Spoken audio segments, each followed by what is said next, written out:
ನಮ್ಮ 5 ಮನೆಗಳು. ಅಧ್ಯಾಯ 1. ನಮ್ಮ 5 ಮನೆಗಳು. ಈಗ ನೀನು ನಿನ್ನ ಸೇವಕನ ಮನೆಯನ್ನು ಆಶೀರ್ವದಿಸಿ ಅದನ್ನು ಸದಾಕಾಲವೂ ನಿನ್ನ ಆಶ್ರಯದಲ್ಲಿಟ್ಟುಕೊಳ್ಳಬೇಕೆಂದು ಮನಸ್ಸು ಮಾಡಿದಿ. ಕರ್ತನೆ, ನೀನು ಅದನ್ನು ಆಶೀರ್ವದಿಸಿದ್ದಿ. 1 ಪೂರ್ವಕಾಲ ವೃತ್ತಾಂತ 17 ಅಧ್ಯಾಯ 27ನೇ ವಚನ. ನಿಮ್ಮ ಮನೆ ಸದಾಕಾಲವೂ ಆಶೀರ್ವದಿಸಲ್ಪಟ್ಟಿರಬೇಕು. ನಿಮ್ಮ ಗುಡಾರವು ಸದಾಕಾಲವೂ ಆಶೀರ್ವದಿಸಲ್ಪಟ್ಟಿರಬೇಕು. ನಿಮ್ಮ ಮಕ್ಕಳೆಲ್ಲರೂ ಉನ್ನತವಾದ ಆಶೀರ್ವಾದಗಳಿಂದ ತುಂಬಲ್ಪಟ್ಟಿರಬೇಕು. ಪ್ರೀತಿಯ ದೇವರ ಮಕ್ಕಳೇ, ಒಂದು ದಿನ ಕರ್ತನು ತನ್ನ ಪ್ರವಾದಿಯಾದ ನಾತನನ ಮೂಲಕವಾಗಿ ದಾವಿದನ ಮನೆಯನ್ನು ಆಶೀರ್ವದಿಸಿದನು. ನಿನ್ನ ಶತ್ರುಗಳೆಲ್ಲರನ್ನು ನಿನಗೆ ಅಧೀನ ಮಾಡುವೆನು. ಇದಲ್ಲದೆ ಕರ್ತನಾದ ನಾನು ನಿನಗೋಸ್ಕರ ಒಂದು ಮನೆಯನ್ನು ಕಟ್ಟುವೆನು ಎಂದು ಮಾತು ಕೊಡುತ್ತೇನೆ. 1 ಪೂರ್ವಕಾಲ ವೃತ್ತಾಂತ 17 ಅಧ್ಯಾಯ 10ನೇ ವಚನ. ದಾವಿದನು ಬಹಳವಾಗಿ ಸಂತೋಷಗೊಂಡನು. ಕರ್ತನು ತನಗೆ ಒಂದು ಮನೆಯನ್ನು ಕಟ್ಟುವೆನೆಂದು ಹೇಳಿದ ತಕ್ಷಣವೇ ದಾವಿದನು ಕರ್ತನಾಲಯಕ್ಕೆ ಹೋಗಿ ಕರ್ತನನ್ನು ನೋಡಿ ತಗ್ಗಿಸಿಕೊಂಡು, ದೇವರೇ, ಕರ್ತನೆ, ನನ್ನಂಥವನಿಗೆ ಈ ಪದವಿಯನ್ನು ಅನುಗ್ರಹಿಸಿದ್ದೀಯೇ. ಎಷ್ಟರವನು, ನನ್ನ ಮನೆ ಎಷ್ಟರದು. ದೇವರೇ, ಇದು ಸಾಲದೆಂದೆಣಿಸಿ ನಿನ್ನ ಸೇವಕನ ಬಹು ದೂರ ಸಂತಾನದ ವಿಷಯದಲ್ಲಿಯೂ ವಾಗ್ದಾನ ಮಾಡಿದಿ. ದೇವರೇ, ಕರ್ತನೆ, ನೀನು ನನ್ನನ್ನು ಕುಲೀನನನ್ನೋ ಎಂಬಂತೆ ಕಟಾಕ್ಷಿಸಿದ್ದಿ. 1 ಪೂರ್ವಕಾಲ ವೃತ್ತಾಂತ 17ನೇ ಅಧ್ಯಾಯ 16 ಮತ್ತು 23ರಿಂದ 26. ಕರ್ತನು ದಾವಿದನಿಗೆ ನಿನಗೊಂದು ಮನೆಯನ್ನು ಕಟ್ಟುವೆನು ಎಂದು ವಾಗ್ದಾನ ಮಾಡಿದ ರಹಸ್ಯವೇನು? ಹೌದು, ದಾವಿದನಿಗೆ ಕರ್ತನಿಗೆಂದು ಒಂದು ಆಲಯವನ್ನು ಕಟ್ಟಬೇಕೆಂಬ ಆಸೆ ಇದ್ದುದೇ ಕಾರಣ. ಕರ್ತನ ಕಾರ್ಯಗಳಲ್ಲಿ ದಾವಿದನು ಆಸಕ್ತಿ ಉಳ್ಳವನಾದುದರಿಂದಲೇ ಕರ್ತನು ದಾವಿದನಿಗೆ ಮನೆಯನ್ನು ಕಟ್ಟಿಕೊಡುವ ಜವಾಬ್ದಾರಿಯನ್ನು ವಹಿಸಿಕೊಂಡನು. ದಾವಿದನು ಇಸ್ರಾಯೇಲ್ ದೇಶದ ರಾಜನಾಗಿ ಅಭಿಷೇಕಿಸಲ್ಪಟ್ಟಾಗ, ನಾನು ಕೇದರಿನ ಮರಗಳಿಂದ ಕಟ್ಟಲ್ಪಟ್ಟ ಅರಮನೆಯಲ್ಲಿ ವಾಸಿಸುವಾಗ ಕರ್ತನ ಒಡಂಬಡಿಕೆಯ ಮಂಜೂಷವಾದರೂ ಬಟ್ಟೆಯ ಮನೆಯಲ್ಲಿರುವುದನ್ನು ಕಂಡು ಅವನ ಹೃದಯ ಒಡೆಯಿತು. ನಾನು ಹೇಗಾದರೂ ನನ್ನ ದೇವರಿಗೆ ಒಂದು ಆಲಯವನ್ನು ಕಟ್ಟಬೇಕೆಂದು ತೀರ್ಮಾನಿಸಿದನು. ಅದುವರೆಗೂ ನಾನು ವಿಶ್ರಾಂತಿ ತೆಗೆದುಕೊಳ್ಳುವುದಿಲ್ಲ, ನನ್ನ ಕಣ್ಣುಗಳಿಗೂ ನಿದ್ರೆ ಮಾಡಲು ಬಿಡುವುದಿಲ್ಲ ಎಂದು ಹೇಳಿ ದೇವರ ಮೇಲಿರುವ ಪ್ರೀತಿಯಿಂದ ಹೃದಯ ತುಂಬಿ ಹೇಳುತ್ತಾನೆ. ದಾವಿದನು ಹೇಳಿದ ಮಾತುಗಳನ್ನು ಪ್ರವಾದಿಯಾದ ನಾತನನು ಮಾತ್ರವಲ್ಲ, ಕರ್ತನು ಸಹ ಕೇಳುತ್ತಾನೆ. ಆದುದರಿಂದಲೇ ಕರ್ತನು ಬಹಳವಾಗಿ ಸಂತೋಷಿಸಿ ದಾವಿದನನ್ನು ನೋಡಿ, ನಾನು ನಿನಗೆ ಒಂದು ಮನೆಯನ್ನು ಕಟ್ಟುವೆನು ಎಂದು ವಾಗ್ದಾನ ಮಾಡಿದನು. ಪ್ರೀತಿಯ ದೇವರ ಮಕ್ಕಳೇ, ನಿಮ್ಮ ಮನೆಗಳು ಕಟ್ಟಲ್ಪಡಬೇಕೆಂದು ಕರ್ತನು ಇಷ್ಟಪಡುತ್ತಾನೆ. ಆ ಮನೆಯನ್ನು ಕರ್ತನೆ ಕಟ್ಟಿಸಿಕೊಡುವಾಗ ಅದು ಆಶೀರ್ವಾದಕರವಾಗಿರುತ್ತದೆ. ಕರ್ತನು ಮನೆ ಕಟ್ಟದಿದ್ದರೆ ಅದನ್ನು ಕಟ್ಟುವವರು ಕಷ್ಟಪಡುವುದು ವ್ಯರ್ಥ. ಕೀರ್ತನೆ 127:1 ಎಂದು ಸತ್ಯವೇದದಲ್ಲಿ ಓದುತ್ತೇವೆ. ಕಟ್ಟಿದ ಮನೆಯಲ್ಲಿ ಬಹಳ ಸಂತೋಷದಿಂದಲೂ ಸಮಾಧಾನದಿಂದಲೂ ಬಾಳುವುದು ಸಹ ಕರ್ತನ ಅನುಗ್ರಹವೇ. ಆತನು ಯಾವನಿಗೆ ಆಸ್ತಿಪಾಸ್ತಿಗಳನ್ನು ದಯಪಾಲಿಸುವುದಲ್ಲದೆ ಅದನ್ನು ಅನುಭವಿಸಿ ಪಾಲಿಗೆ ಬಂದದನ್ನು ಹೊಂದಿ ತನ್ನ ಪ್ರಯಾಸದಲ್ಲಿ ಸಂತೋಷ ಪಡಲು ಶಕ್ತಿ ಕೊಡುವನೋ ಅವನ ಸುಖವೂ ಸಹ ದೇವರ ಅನುಗ್ರಹ. ಪ್ರಸಂಗಿ 5:19. ಪ್ರೀತಿಯ ದೇವರ ಮಕ್ಕಳೇ, ಕರ್ತನು ನಿಮ್ಮ ಮನೆಯನ್ನು ಕಟ್ಟಲಿ, ನಿಮ್ಮ ಕುಟುಂಬಗಳನ್ನು ಕಟ್ಟಲಿ. ನಿಮ್ಮ ಮಕ್ಕಳು ಮೊಮ್ಮಕ್ಕಳು ಜ್ಞಾನದಲ್ಲಿಯೂ ಬುದ್ಧಿಯಲ್ಲಿಯೂ ವಿವೇಕದಲ್ಲಿಯೂ ಬೆಳೆದು ಅಭಿವೃದ್ಧಿ ಹೊಂದಿ ಆಶೀರ್ವದಿಸಲ್ಪಡಲಿ. ನಿಮ್ಮ ಮನೆಯಲ್ಲಿ ದೈವಿಕ ಪ್ರಸನ್ನತೆ ನೆಲೆಸಿರಲಿ. ಕಳೆದ 25 ವರ್ಷಗಳಿಂದಲೂ ಕರ್ತನ ಸೇವೆ ಮಾಡುವುದಕ್ಕಾಗಿ ಕೆಲವರ ದೇಶಗಳಿಗೂ ಪಟ್ಟಣಗಳಿಗೂ ಹೋಗಿರುತ್ತೇನೆ. ಸಾವಿರಾರು ಮನೆಗಳಲ್ಲಿ ತಂಗಿರಬೇಕಾದ ಪರಿಸ್ಥಿತಿ ಬಂದಿದೆ. ಆದರೆ ಯಾವ ಮನೆಗಳಲ್ಲಿ ದೇವರ ಪ್ರಸನ್ನತೆ ಇರುತ್ತದೆ, ಎಲ್ಲಿ ಕರ್ತನು ಮಹಿಮೆಯಾಗಿ ತಂಗಿರುತ್ತಾನೆ ಎಂಬುದನ್ನು ತಕ್ಷಣವೇ ತಿಳಿಯಬಹುದು. ಅಂತಹ ಮನೆಯಲ್ಲಿ ರಕ್ಷಣೆಯ ಸಂತೋಷವಿರುತ್ತದೆ, ಸ್ತುತಿಯೂ ಸ್ತೋತ್ರವೂ ಇರುತ್ತದೆ. ಎಲ್ಲಕ್ಕಿಂತಲೂ ಹೆಚ್ಚಾಗಿ ಮನ ಸಂತೋಷವೂ ಆನಂದವೂ ಇರುವುದನ್ನು ಕಾಣಬಹುದು. ಒಂದು ಸಾರಿ ಒಂದು ಪಟ್ಟಣದಲ್ಲಿರುವ ಒಂದು ಮನೆಗೆ ಹೋಗಿದ್ದೆನು. ಅವರು ಬಹಳ ಶ್ರೀಮಂತರಾಗಿದ್ದರು, ಆದರೆ ಅವರಾದರೂ ಕರ್ತನನ್ನು ಪ್ರೀತಿಸುವವರಾಗಿರಲಿಲ್ಲ. ಲೋಕದ ಪ್ರಕಾರವಾದ ಆಡಂಬರದ ಜೀವಿತವನ್ನು ಜೀವಿಸುತ್ತಿದ್ದರು. ನಾನು ಅವರ ಮನೆಯಲ್ಲಿರುವಾಗ ಅವರ ಹಿರಿಯ ಮಗನು ಬಂದನು. ಅವನು ಬಹಳ ಗಂಭೀರವುಳ್ಳವನಾಗಿಯೂ ನೋಡಲು ಬಹಳ ಚೆಂದವಾಗಿದ್ದನು. ಆದರೆ ಅವನ ಮುಖದಲ್ಲಿ ಒಂದು ಹೆಮ್ಮೆ ಇದ್ದಿತು. ಆದರೆ ಅವನಿಗೆ ಪ್ರಾರ್ಥಿಸುವುದು, ಸೇವಕರೊಂದಿಗೆ ಮಾತನಾಡುವುದು ಇಷ್ಟವಿರಲಿಲ್ಲ. ದೇವ ಭಯವಿಲ್ಲದವನು ಕರ್ತನನ್ನು ಗೌರವಿಸದೆಯೂ ಇರುವುದನ್ನು ನೋಡಿದೆನು. ಆದುದರಿಂದ ದುಃಖದಿಂದ ಆ ಮನೆಯನ್ನು ಬಿಟ್ಟು ಹೊರಗೆ ಬಂದೆನು. ಕೆಲವು ವರ್ಷಗಳು ಕಳೆದ ನಂತರ ತಿರುಗಿ ನಾನು ಆ ಪಟ್ಟಣಕ್ಕೆ ಹೋದೆನು. ಆ ಕುಟುಂಬದವರು ಕಣ್ಣೀರಿನಿಂದ ನನ್ನನ್ನು ನೋಡಲು ಬಂದರು. ಕಾರಣ ಆ ಕುಟುಂಬಕ್ಕೆ ವಿರುದ್ಧವಾಗಿ ಮಾಟ ಮಂತ್ರಗಳನ್ನು ಮಾಡಿಸಿದ್ದರು. ನಾನು ನೋಡಿದ ಆ ಸಹೋದರನು ಆತ್ಮಹತ್ಯೆ ಮಾಡಿಕೊಂಡನೆಂದು ತಿಳಿಸಿದರು. ಬಹಳ ಕಣ್ಣೀರಿನಿಂದ ನನ್ನನ್ನು ಅವರು ತಮ್ಮ ಮನೆಗೆ ಕರೆದುಕೊಂಡು ಹೋದರು. ಅಯ್ಯೇ, ಶತ್ರುವಿನ ಹೋರಾಟ ಸಹಿಸಲು ಅಸಾಧ್ಯವಾಗಿದೆ. ನನ್ನ ಅಣ್ಣನು ಆತ್ಮಹತ್ಯೆ ಮಾಡಿಕೊಂಡ ದಿನದಿಂದ ಹಗಲು ರಾತ್ರಿಯೂ ಕಳವಳಗಳು, ದುಃಖಗಳು ನಮ್ಮನ್ನು ಬಾಧಿಸುತ್ತಿದೆ. ಎಷ್ಟು ಹಣವಿದ್ದರೇನು ಪ್ರಯೋಜನ? ನಾವು ನಿದ್ರೆ ಮಾಡದೆ ಎಷ್ಟು ತಿಂಗಳುಗಳೇ ಆಯಿತು. ಅಶುದ್ಧಾತ್ಮಗಳು ಅಟ್ಟಹಾಸದಿಂದ ನಗುವ ಶಬ್ದ ನಮ್ಮ ಕಿವಿಗೆ ಬೀಳುತ್ತದೆ. ನಮ್ಮ ಪ್ರಾಣಗಳನ್ನು ತೆಗೆಯುತ್ತೆಂಬ ಹೆದರಿಕೆ ಹಾಕುತ್ತವೆ. ನಮ್ಮ ಮನೆಗೆ ಬಂದು ತಂಗಿರುವಿರಾ ಎಂದು ಕೇಳಿದರು. ಅವರ ಕರೆಯನ್ನು ಅಂಗೀಕರಿಸಿಕೊಂಡು ಅವರ ಮನೆಗೆ ಹೋದೆನು. ಮನೆಯ ಮುಂದಿನ ಕೋಣೆಯಲ್ಲಿಯೇ ಮೊಣಕಾಲಿನಲ್ಲಿ ನಿಂತು ದೀರ್ಘಕಾಲ ಅವರಿಗಾಗಿ ಪ್ರಾರ್ಥಿಸಿದೆನು. ನಾನು ಪ್ರಾರ್ಥಿಸುತ್ತಿರುವಾಗಲೇ ಅವರು ಬಹಳ ಸಮಾಧಾನದಿಂದ ಅಲ್ಲಿಯೇ ನಿದ್ರೆ ಮಾಡಲು ಪ್ರಾರಂಭಿಸಿದರು. ಅವರನ್ನು ನೋಡಿದಾಗ ನನಗೆ ಬಹಳ ಪರಿತಾಪವಾಯಿತು. ನಿದ್ರೆ ಮಾಡದೆ ಬಹಳ ದಿನಗಳಾದುದರಿಂದ ಮಗುವಿನ ಹಾಗೆ ನಿದ್ರೆ ಮಾಡಿದರು. ಎಂತಹ ಸಮಾಧಾನ! ನಾನು ಆ ಪಟ್ಟಣವನ್ನು ಬಿಟ್ಟು ಹೊರಟಾಗ ಅವರು, ಅಯ್ಯ, ಇನ್ನು ಕೆಲವು ದಿನಗಳು ನಮ್ಮ ಮನೆಯಲ್ಲಿ ತಂಗಿರಿ ಎಂದು ಕೇಳಿದರು. ಆದರೆ ನಾನು ಅವರನ್ನು ನೋಡಿ, ನಿಮ್ಮೊಂದಿಗೆ ನಾನು ತಂಗಿರುವುದಕ್ಕಿಂತಲೂ ಯೇಸು ಕ್ರಿಸ್ತನು ನಿಮ್ಮೊಡನೆ ತಂಗಿರುವುದೇ ಒಳ್ಳೆಯದು. ಆದುದರಿಂದ ಆತನನ್ನೇ ಗಟ್ಟಿಯಾಗಿ ಹಿಡಿದುಕೊಳ್ಳಿರಿ, ನಿಮ್ಮ ಹೃದಯದಲ್ಲಿ ಆತನಿಗೆ ಸ್ಥಳ ಕೊಡಿರಿ ಎಂದು ಹೇಳಿ ಇಡೀ ಕುಟುಂಬವನ್ನು ಕರ್ತನ ಹಸ್ತಗಳಲ್ಲಿ ಒಪ್ಪಿಸಿ ಕರ್ತನ ಬಳಿಗೆ ನಡೆಸಿದೆನು. ಸತ್ಯವೇದದಲ್ಲಿ ಒಂದು ಸುಂದರವಾದ ಸಂಭವವನ್ನು ನೋಡುತ್ತೇವೆ. ಎಮ್ಮಾವು ಎಂಬ ಸ್ಥಳಕ್ಕೆ ಇಬ್ಬರು ದುಃಖದ ಮುಖವುಳ್ಳವರಾಗಿ ನಡೆದುಕೊಂಡು ಹೋಗುತ್ತಿರುವಾಗ ಯೇಸು ಕ್ರಿಸ್ತನು ಅವರಿಗೆ ತಿಳಿಯದ ಹಾಗೆ ಅವರೊಂದಿಗೆ ನಡೆದನು. ಆದರೆ ಅವರು ಆತನ ಗುರುತು ಹಿಡಿಯಲಿಲ್ಲ. ಆತನು ಅವರನ್ನು, ನೀವು ಮಾರ್ಗದಲ್ಲಿ ಹೋಗುತ್ತಾ ಚರ್ಚಿಸಿ ಮಾತಾಡಿಕೊಳ್ಳುವ ಈ ಸಂಗತಿಗಳೇನು ಎಂದು ಕೇಳಲು ಅವರು ದುಃಖದ ಮುಖವುಳ್ಳವರಾಗಿ ನಿಂತರು. ಲೂಕ 24:17.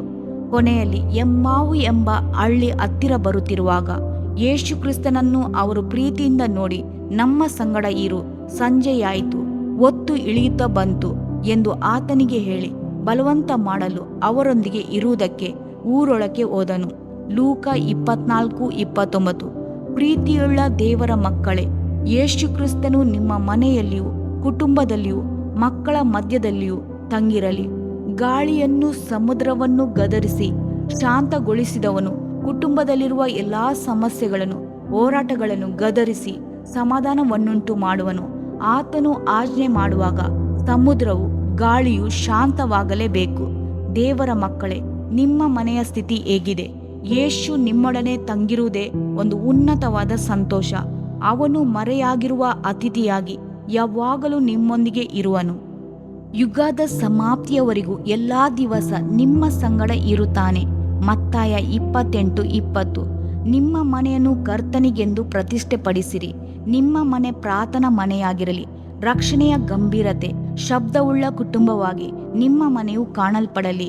ಸ್ತುತಿಯಿಂದ ನಿಮ್ಮ ಮನೆ ತುಂಬಲ್ಪಟ್ಟಿರಲಿ. ಈ ಚಿಕ್ಕ ಪುಸ್ತಕದಲ್ಲಿ ಮನೆ ಎಂಬ ಮಾತಿನಲ್ಲಿ ಅಡಗಿರುವ 5 ವಿಧವಾದ ಅರ್ಥಗಳನ್ನು ನಾವು ಧ್ಯಾನಿಸಲು ಹೋಗುತ್ತೇವೆ. ಈ ಧ್ಯಾನವು, ಈ ಚಿಕ್ಕ ಪುಸ್ತಕವು ನಿಮ್ಮ ಮನೆಯಲ್ಲಿ ಸಮಾಧಾನವನ್ನು, ಆಶೀರ್ವಾದವನ್ನು ಕೊಡಲಿ. ನಮ್ಮ ಮನೆ ಎಂದರೆ ಏನು? 1. ವಾಸಿಸುವ ಮನೆ. 2. ಹೃದಯವೆಂಬ ಮನೆ. 3. ಕುಟುಂಬವೆಂಬ ಮನೆ. 4. ದೇವಾಲಯವಾಗಿರುವ ಮನೆ. 5. ಪರಲೋಕವಾಗಿರುವ ನಿತ್ಯವಾದ ಮನೆ. ನಮ್ಮ 5 ಮನೆಗಳು. ಅಧ್ಯಾಯ 2. ನಾವು ವಾಸಿಸುವ ಮನೆ. ಜಕ್ಕಾಯನೇ, ತಟ್ಟನೆ ಇಳಿದು ಬಾ, ನಾನು ಈ ಹೊತ್ತು ನಿನ್ನ ಮನೆಯಲ್ಲಿ ಇಳಿದುಕೊಳ್ಳಬೇಕು ಎಂದನು ಯೇಸು. ಲೂಕ 19:5. ನಾವು ಈ ಲೋಕದಲ್ಲಿ ಜೀವಿಸಲು ನಮಗೆ 3 ಮುಖ್ಯವಾದ ಅವಶ್ಯಕತೆಗಳಿವೆ: ಬಟ್ಟೆ, ಆಹಾರ, ವಸತಿ. ಅದರಲ್ಲೂ ವಿಶೇಷವಾಗಿ ಮನುಷ್ಯನು ವಾಸಿಸಲು ಮನೆ ಬೇಕು.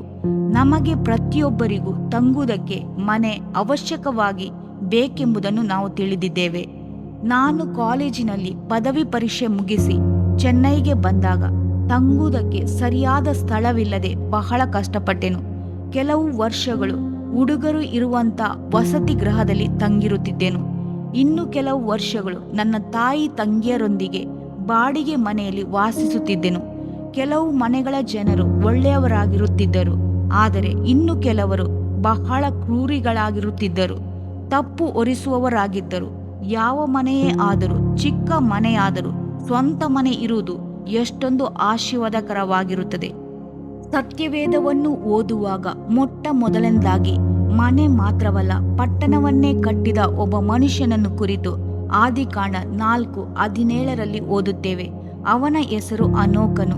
ಆದರೆ ದೇವರೊಂದಿಗೆ ಸಂಚರಿಸಿದ ಅನೋಕನಲ್ಲ, ಕಾಯಿನನಿಂದ ಹುಟ್ಟಿದ ಅನೋಕನು. ಅವನು ತನ್ನ ಜ್ಞಾನದಿಂದ ಏಳವಾದ ಮನೆಗಳನ್ನು, ಪಟ್ಟಣಗಳನ್ನು ಕಟ್ಟಿದುದರಿಂದ ಹೆಸರು ಗಳಿಸಿದನು. ಆದರೆ ಸ್ವಲ್ಪ ಕಾಲದಲ್ಲಿಯೇ ಅವನು ಕಟ್ಟಿದ ಮನೆಗಳು ಇಲ್ಲ, ನಗರಗಳು ಉಳಿಯಲಿಲ್ಲ. ಜಲಪ್ರಳಯವು ಬಂದು ಎಲ್ಲವನ್ನೂ ಅಳಿಸಿ ಹಾಕಿತು. ಇಂದು ಅನೇಕರು ಕಷ್ಟಪಟ್ಟು ಸಂಪಾದಿಸಿ ಮನೆಗಳನ್ನು ಕಟ್ಟಿಸುವುದುಂಟು, ಆದರೆ ಅವರಿಗೆ ಆ ಮನೆಯಲ್ಲಿ ವಾಸಿಸಲು ಆಗುವುದಿಲ್ಲ. ಕೆಲಸದ ನಿಮಿತ್ತವಾಗಿ ಬೇರೆ ಸ್ಥಳಗಳಲ್ಲಿ ಹೆಚ್ಚು ಸಮಯ ಅಲ್ಲಿಯೇ ಕಳೆಯುತ್ತಾರೆ. ಸ್ವಂತ ಮನೆಯನ್ನು ಬಾಡಿಗೆ ಕೊಡುತ್ತಾರೆ. ಲೋಟನು ತನಗೆಂದು ಒಂದು ಮನೆಯನ್ನು ಕಟ್ಟಿದನು. ಸೊದೋಮ್ ಗೊಮೋರದಲ್ಲಿ ಒಂದು ಸುಂದರವಾದ ಮನೆ, ಮಹಡಿಯ ಮನೆ ಎಂದು ಸತ್ಯವೇದ ಹೇಳುತ್ತದೆ. ಆದರೆ ಆ ಮನೆಯಾದರೂ ಅಗ್ನಿಗೆ ಆಹುತಿಯಾಗಿ ನಾಶವಾಯಿತು. ದೇವರ ಮಕ್ಕಳೇ, ನಿಮ್ಮ ಮನೆಯನ್ನು ಕರ್ತನು ಕಟ್ಟಲಿ. ದೇವರೇ, ನನಗೆ ಒಂದು ಮನೆಯನ್ನು ಕೊಡು ಎಂದು ಕೇಳುವಾಗ ನಿಶ್ಚಯವಾಗಿಯೂ ಅವನು ನಿನಗೆ ವಾಸಿಸಲು ಮನೆಯನ್ನು ಕಟ್ಟಿಕೊಡುವನು ಎಂಬುದರಲ್ಲಿ ಸಂದೇಹವೇ ಇಲ್ಲ. ಆತನು ನಿನಗಾಗಿ ಚಿಂತಿಸುತ್ತಾನೆ. ನಿಮ್ಮ ಚಿಂತೆಯನ್ನೆಲ್ಲ ಆತನ ಮೇಲೆ ಹಾಕಿರಿ. 1 ಪೇತ್ರ 5:7. ಇದೆಲ್ಲ ನಿಮಗೆ ಬೇಕಾಗಿದೆ ಎಂದು ಪರಲೋಕದಲ್ಲಿರುವ ನಿಮ್ಮ ತಂದೆಗೆ ತಿಳಿದಿದೆಯಷ್ಟೇ. ಮತ್ತಾಯ 6:32. ನಮಗಾಗಿ ಮನೆ ಕಟ್ಟುವ ದೇವರು, ನಿತ್ಯದಲ್ಲೂ ನಮಗೆ ಸ್ಥಳವನ್ನು ಸಿದ್ಧ ಮಾಡುವ ದೇವರು. ಯೋಹಾನ 14:2. ಕರ್ತನು ನಮ್ಮ ಕಾರ್ಯವನ್ನು ಸಿದ್ಧಿಗೆ ತರುವನು. ಕೀರ್ತನೆ 138:8. ನೀವು ಯಾವ ಮನೆಯನ್ನೇ ಕಟ್ಟಿದರೂ ಕರ್ತನು ಕೊಟ್ಟ ಆ ಮನೆಯನ್ನು ಕರ್ತನಿಗೆಂದೇ ಪ್ರತಿಷ್ಠೆಪಡಿಸಿರಿ. ಸೇವಕರು ಬಂದು ಸ್ತೋತ್ರ ಮಾಡಿ ಪ್ರಾರ್ಥಿಸಿ ಆ ಮನೆಯನ್ನು ಪ್ರತಿಷ್ಠೆಪಡಿಸಲಿ. ಅದನ್ನು ದೇವರ ಮಹಿಮೆಗಾಗಿ ಅರ್ಪಣೆ ಮಾಡಿರಿ. ಅಶುದ್ಧತ್ವವನ್ನು, ಹೊಲಸಾದದನ್ನು ತೆಗೆದುಹಾಕಿರಿ. ಆತನ ದೇವದೂತರು ಮನೆಯ ಸುತ್ತಲೂ ಕಾವಲಿರುವಾಗ ಅಶುಚಿಯಾದ ಕಾರ್ಯಗಳು ಕಾಣಲ್ಪಡದಿರಲಿ. ಕರ್ತನು ಒಂದು ದಿನ ಜಕ್ಕಾಯನನ್ನು ನೋಡಿ ಹೀಗೆ ಹೇಳಿದನು, ಜಕ್ಕಾಯನೇ, ನಾನು ನಿನ್ನ ಮನೆಯಲ್ಲಿ ಇಳುಕೊಳ್ಳುವೆನು ಎಂದನು. ಜಕ್ಕಾಯನ ಹೃದಯದಲ್ಲಿ ಎಷ್ಟೊಂದು ಸಂತೋಷ ಉಂಟಾಗಿರಬಹುದೆಂದು ನೆನೆಸಿಕೊಳ್ಳಿರಿ. ಜಕ್ಕಾಯನು ಸುಂಕದ ಗುತ್ತಿಗೆದಾರನು. ರೋಮ್ ರಾಜ್ಯದ ಸರ್ಕಾರಕ್ಕಾಗಿ ಅನ್ಯಾಯವಾಗಿ ಸುಂಕ ವಸೂಲಿ ಮಾಡುತ್ತಿದ್ದನು. ಯೆಹೂದ್ಯರು ಇವನನ್ನು ತಿರಸ್ಕರಿಸಿದ್ದರು. ಸರ್ಕಾರದ ಸುಂಕ ವಸೂಲಿ ಮಾಡುವವರ ಮನೆ ಹೇಗಿರಬಹುದೆಂದು ಯೋಚಿಸಿ ನೋಡಿರಿ. ಒಂದು ವೇಳೆ ಅವನ ಸ್ನೇಹಿತರು ಅವನ ಮನೆಯಲ್ಲಿ ಸೇರಿ ಕುಡಿದು ತಿಂದು ಮಜಾ ಮಾಡಿರಬಹುದು. ಹಗಲು ಇರುಳು ಜೂಜಾಟ ನಡೆಸಿರಬಹುದು. ಆ ಮನೆಯಲ್ಲಿ ಹೊಲಸಾದ ಚಿತ್ರಪಟಗಳು ತೂಗು ಹಾಕಿದ್ದಿರಬಹುದು. ಆದರೂ ಕರ್ತನು ಅವನನ್ನು ನೋಡಿ, ನಾನು ನಿನ್ನ ಮನೆಯಲ್ಲಿ ಇಳುಕೊಳ್ಳುತ್ತೇನೆ ಎಂದನು. ನಾನು ನೆನೆಸುತ್ತೇನೆ, ಕ್ರಿಸ್ತನು ಅವನ ಮನೆಗೆ ಬರುವುದಕ್ಕೆ ಮುಂಚಿತವಾಗಿ ಅವನು ಮನೆಗೆ ಓಡಿ ಹೋಗಿ ಮನೆಯನ್ನು ಶುಚಿ ಮಾಡಿದ್ದಿರಬಹುದು. ಅವಸರವಾಗಿ ಶುದ್ಧ ಮಾಡಿರಬಹುದು. ಮದ್ಯಪಾನದ ಬಾಟಲುಗಳು, ಬೀಡಿಗಳನ್ನು ಎಲ್ಲವನ್ನು ಬೀದಿಗೆ ಎಸೆದಿರಬಹುದು. ಆ ಮನೆ ಶುದ್ಧೀಕರಿಸಲ್ಪಟ್ಟಿತು. ಯೇಸು ಕ್ರಿಸ್ತನು ಆ ಮನೆಗೆ ಬಂದ ತಕ್ಷಣವೇ ಮನೆಗೆ ರಕ್ಷಣೆಯಾಯಿತು. ಲೂಕ 19:9. ಯೇಸು ಯಾರ ಮನೆಗೂ ಒಂದು ಉದ್ದೇಶವಿಲ್ಲದೆ ಪ್ರವೇಶಿಸುವುದಿಲ್ಲ.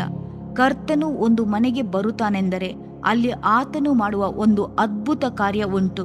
ದೇವರ ಮಕ್ಕಳೇ, ನಿಮ್ಮ ಕ್ರಿಸ್ತನು ಬರುವಾಗ ನಿಮ್ಮ ಮನೆಯಲ್ಲಿರುವ ಒಬ್ಬೊಬ್ಬರನ್ನು ತನ್ನ ರಕ್ಷಣೆಯ ಅನುಭವಕ್ಕೆ ನಡೆಸುವನು.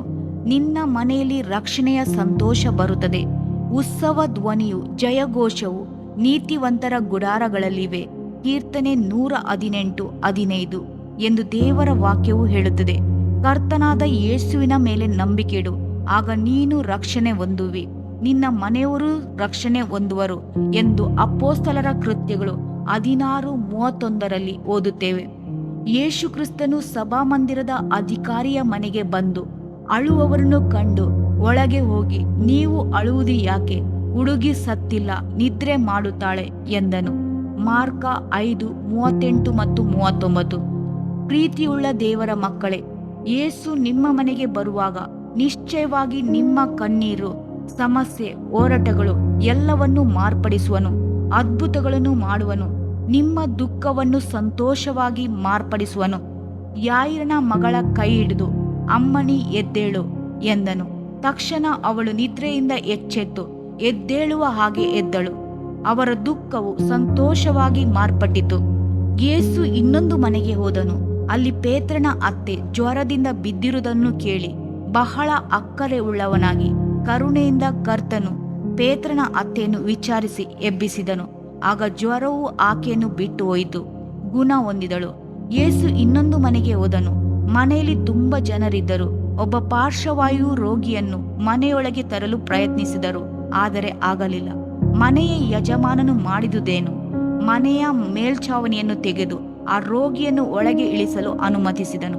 ಆ ಮನೆಯವನು ಯೇಸುವಿಗೆ ಸ್ಥಳ ಕೊಟ್ಟಿದ್ದು ಮಾತ್ರವಲ್ಲ, ಕೊರತೆಯನ್ನು ನೀಗಿಸುವ ಹಾಗೂ ಕರ್ತನು ಅದ್ಭುತಗಳನ್ನು ಮಾಡುವ ಹಾಗೂ ತನ್ನ ಮನೆಯನ್ನು ತೆರೆದುಕೊಟ್ಟನು. ಯೇಸು ನಿಮ್ಮ ಮನೆಗೆ ಬರುವಾಗ ನಿಶ್ಚಯವಾಗಿಯೂ ಅಲ್ಲಿ ಅದ್ಭುತಗಳು ನಡೆಯುತ್ತವೆ. ಯೇಸು ನಿಮ್ಮ ಮನೆಗೆ ಬರುವುದಾದರೆ ರಕ್ಷಣೆ ಸಿಗುತ್ತದೆ, ಅದ್ಭುತಗಳು ನಡೆಯುತ್ತದೆ, ಮಾತ್ರವಲ್ಲ ಸಮಾಧಾನವೂ ಸಿಗುತ್ತದೆ. ಯೇಸು ಪುನರುತ್ಥಾನವಾದ ನಂತರ ಶಿಷ್ಯರು ಕಳವಳಗೊಂಡು ಯೆಹೂದ್ಯರಿಗೆ ಹೆದರಿ ಮನೆಯ ಬಾಗಿಲನ್ನು ಮುಚ್ಚಿಕೊಂಡು ಮನೆಯೊಳಗೆ ಅಡಗಿ ಕುಳಿತಿದ್ದರು. ಆ ಸಂದರ್ಭದಲ್ಲಿ ದೇವರು ಅವರನ್ನು ಮರೆಯಲಿಲ್ಲ, ಕೈ ಬಿಡಲಿಲ್ಲ.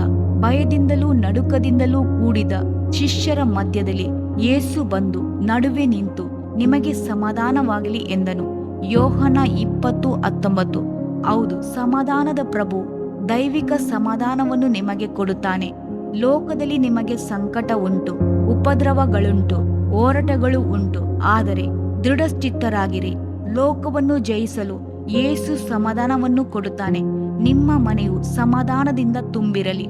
ನಿನ್ನ ಪೌಳಿ ಗೋಡೆಗಳೊಳಗೆ ಶುಭ ಉಂಟಾಗಲಿ. ನಿನ್ನ ಅರಮನೆಗಳಲ್ಲಿ ಸೌಭಾಗ್ಯವಿರಲಿ. ಕೀರ್ತನೆ 122:7.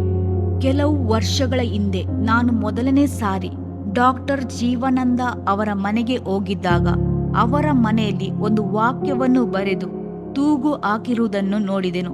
ಅದು ನನ್ನನ್ನು ಆಕರ್ಷಿಸಿತು. ಕೀರ್ತನೆಗಳು 119:5 ವಾಕ್ಯ, ನನ್ನ ಪ್ರವಾಸದ ಮನೆಯಲ್ಲಿ ನಿನ್ನ ನಿಬಂಧನೆಗಳು ನನಗೆ ಗಾಯನವಾದವು ಎಂಬ ವಾಕ್ಯವನ್ನು ನಾನು ಓದುವಾಗ ಬಹಳವಾಗಿ ಯೋಚಿಸಿದೆನು. ನಾವು ಈ ಲೋಕದಲ್ಲಿ ಜೀವಿಸುವ ಮನೆಯು ಎಷ್ಟು ಸುಂದರವಾಗಿದ್ದರೂ, ಎಷ್ಟು ಬೆಲೆ ಬಾಳುವುದಾಗಿದ್ದರೂ, ಅನುಕೂಲಕರವಾಗಿದ್ದರೂ ಅದು ನಮ್ಮ ಪ್ರವಾಸದ ಮನೆಯೇ. ಅದರಲ್ಲಿ ನಾವು ನಿರಂತರವಾಗಿ ತಂಗಿರುವುದಕ್ಕಾಗುವುದಿಲ್ಲ. ನಾವು ಈ ಲೋಕದಲ್ಲಿ ಅನ್ಯರು, ಪರದೇಶಿಗಳು ಆಗಿರುತ್ತೇವೆ.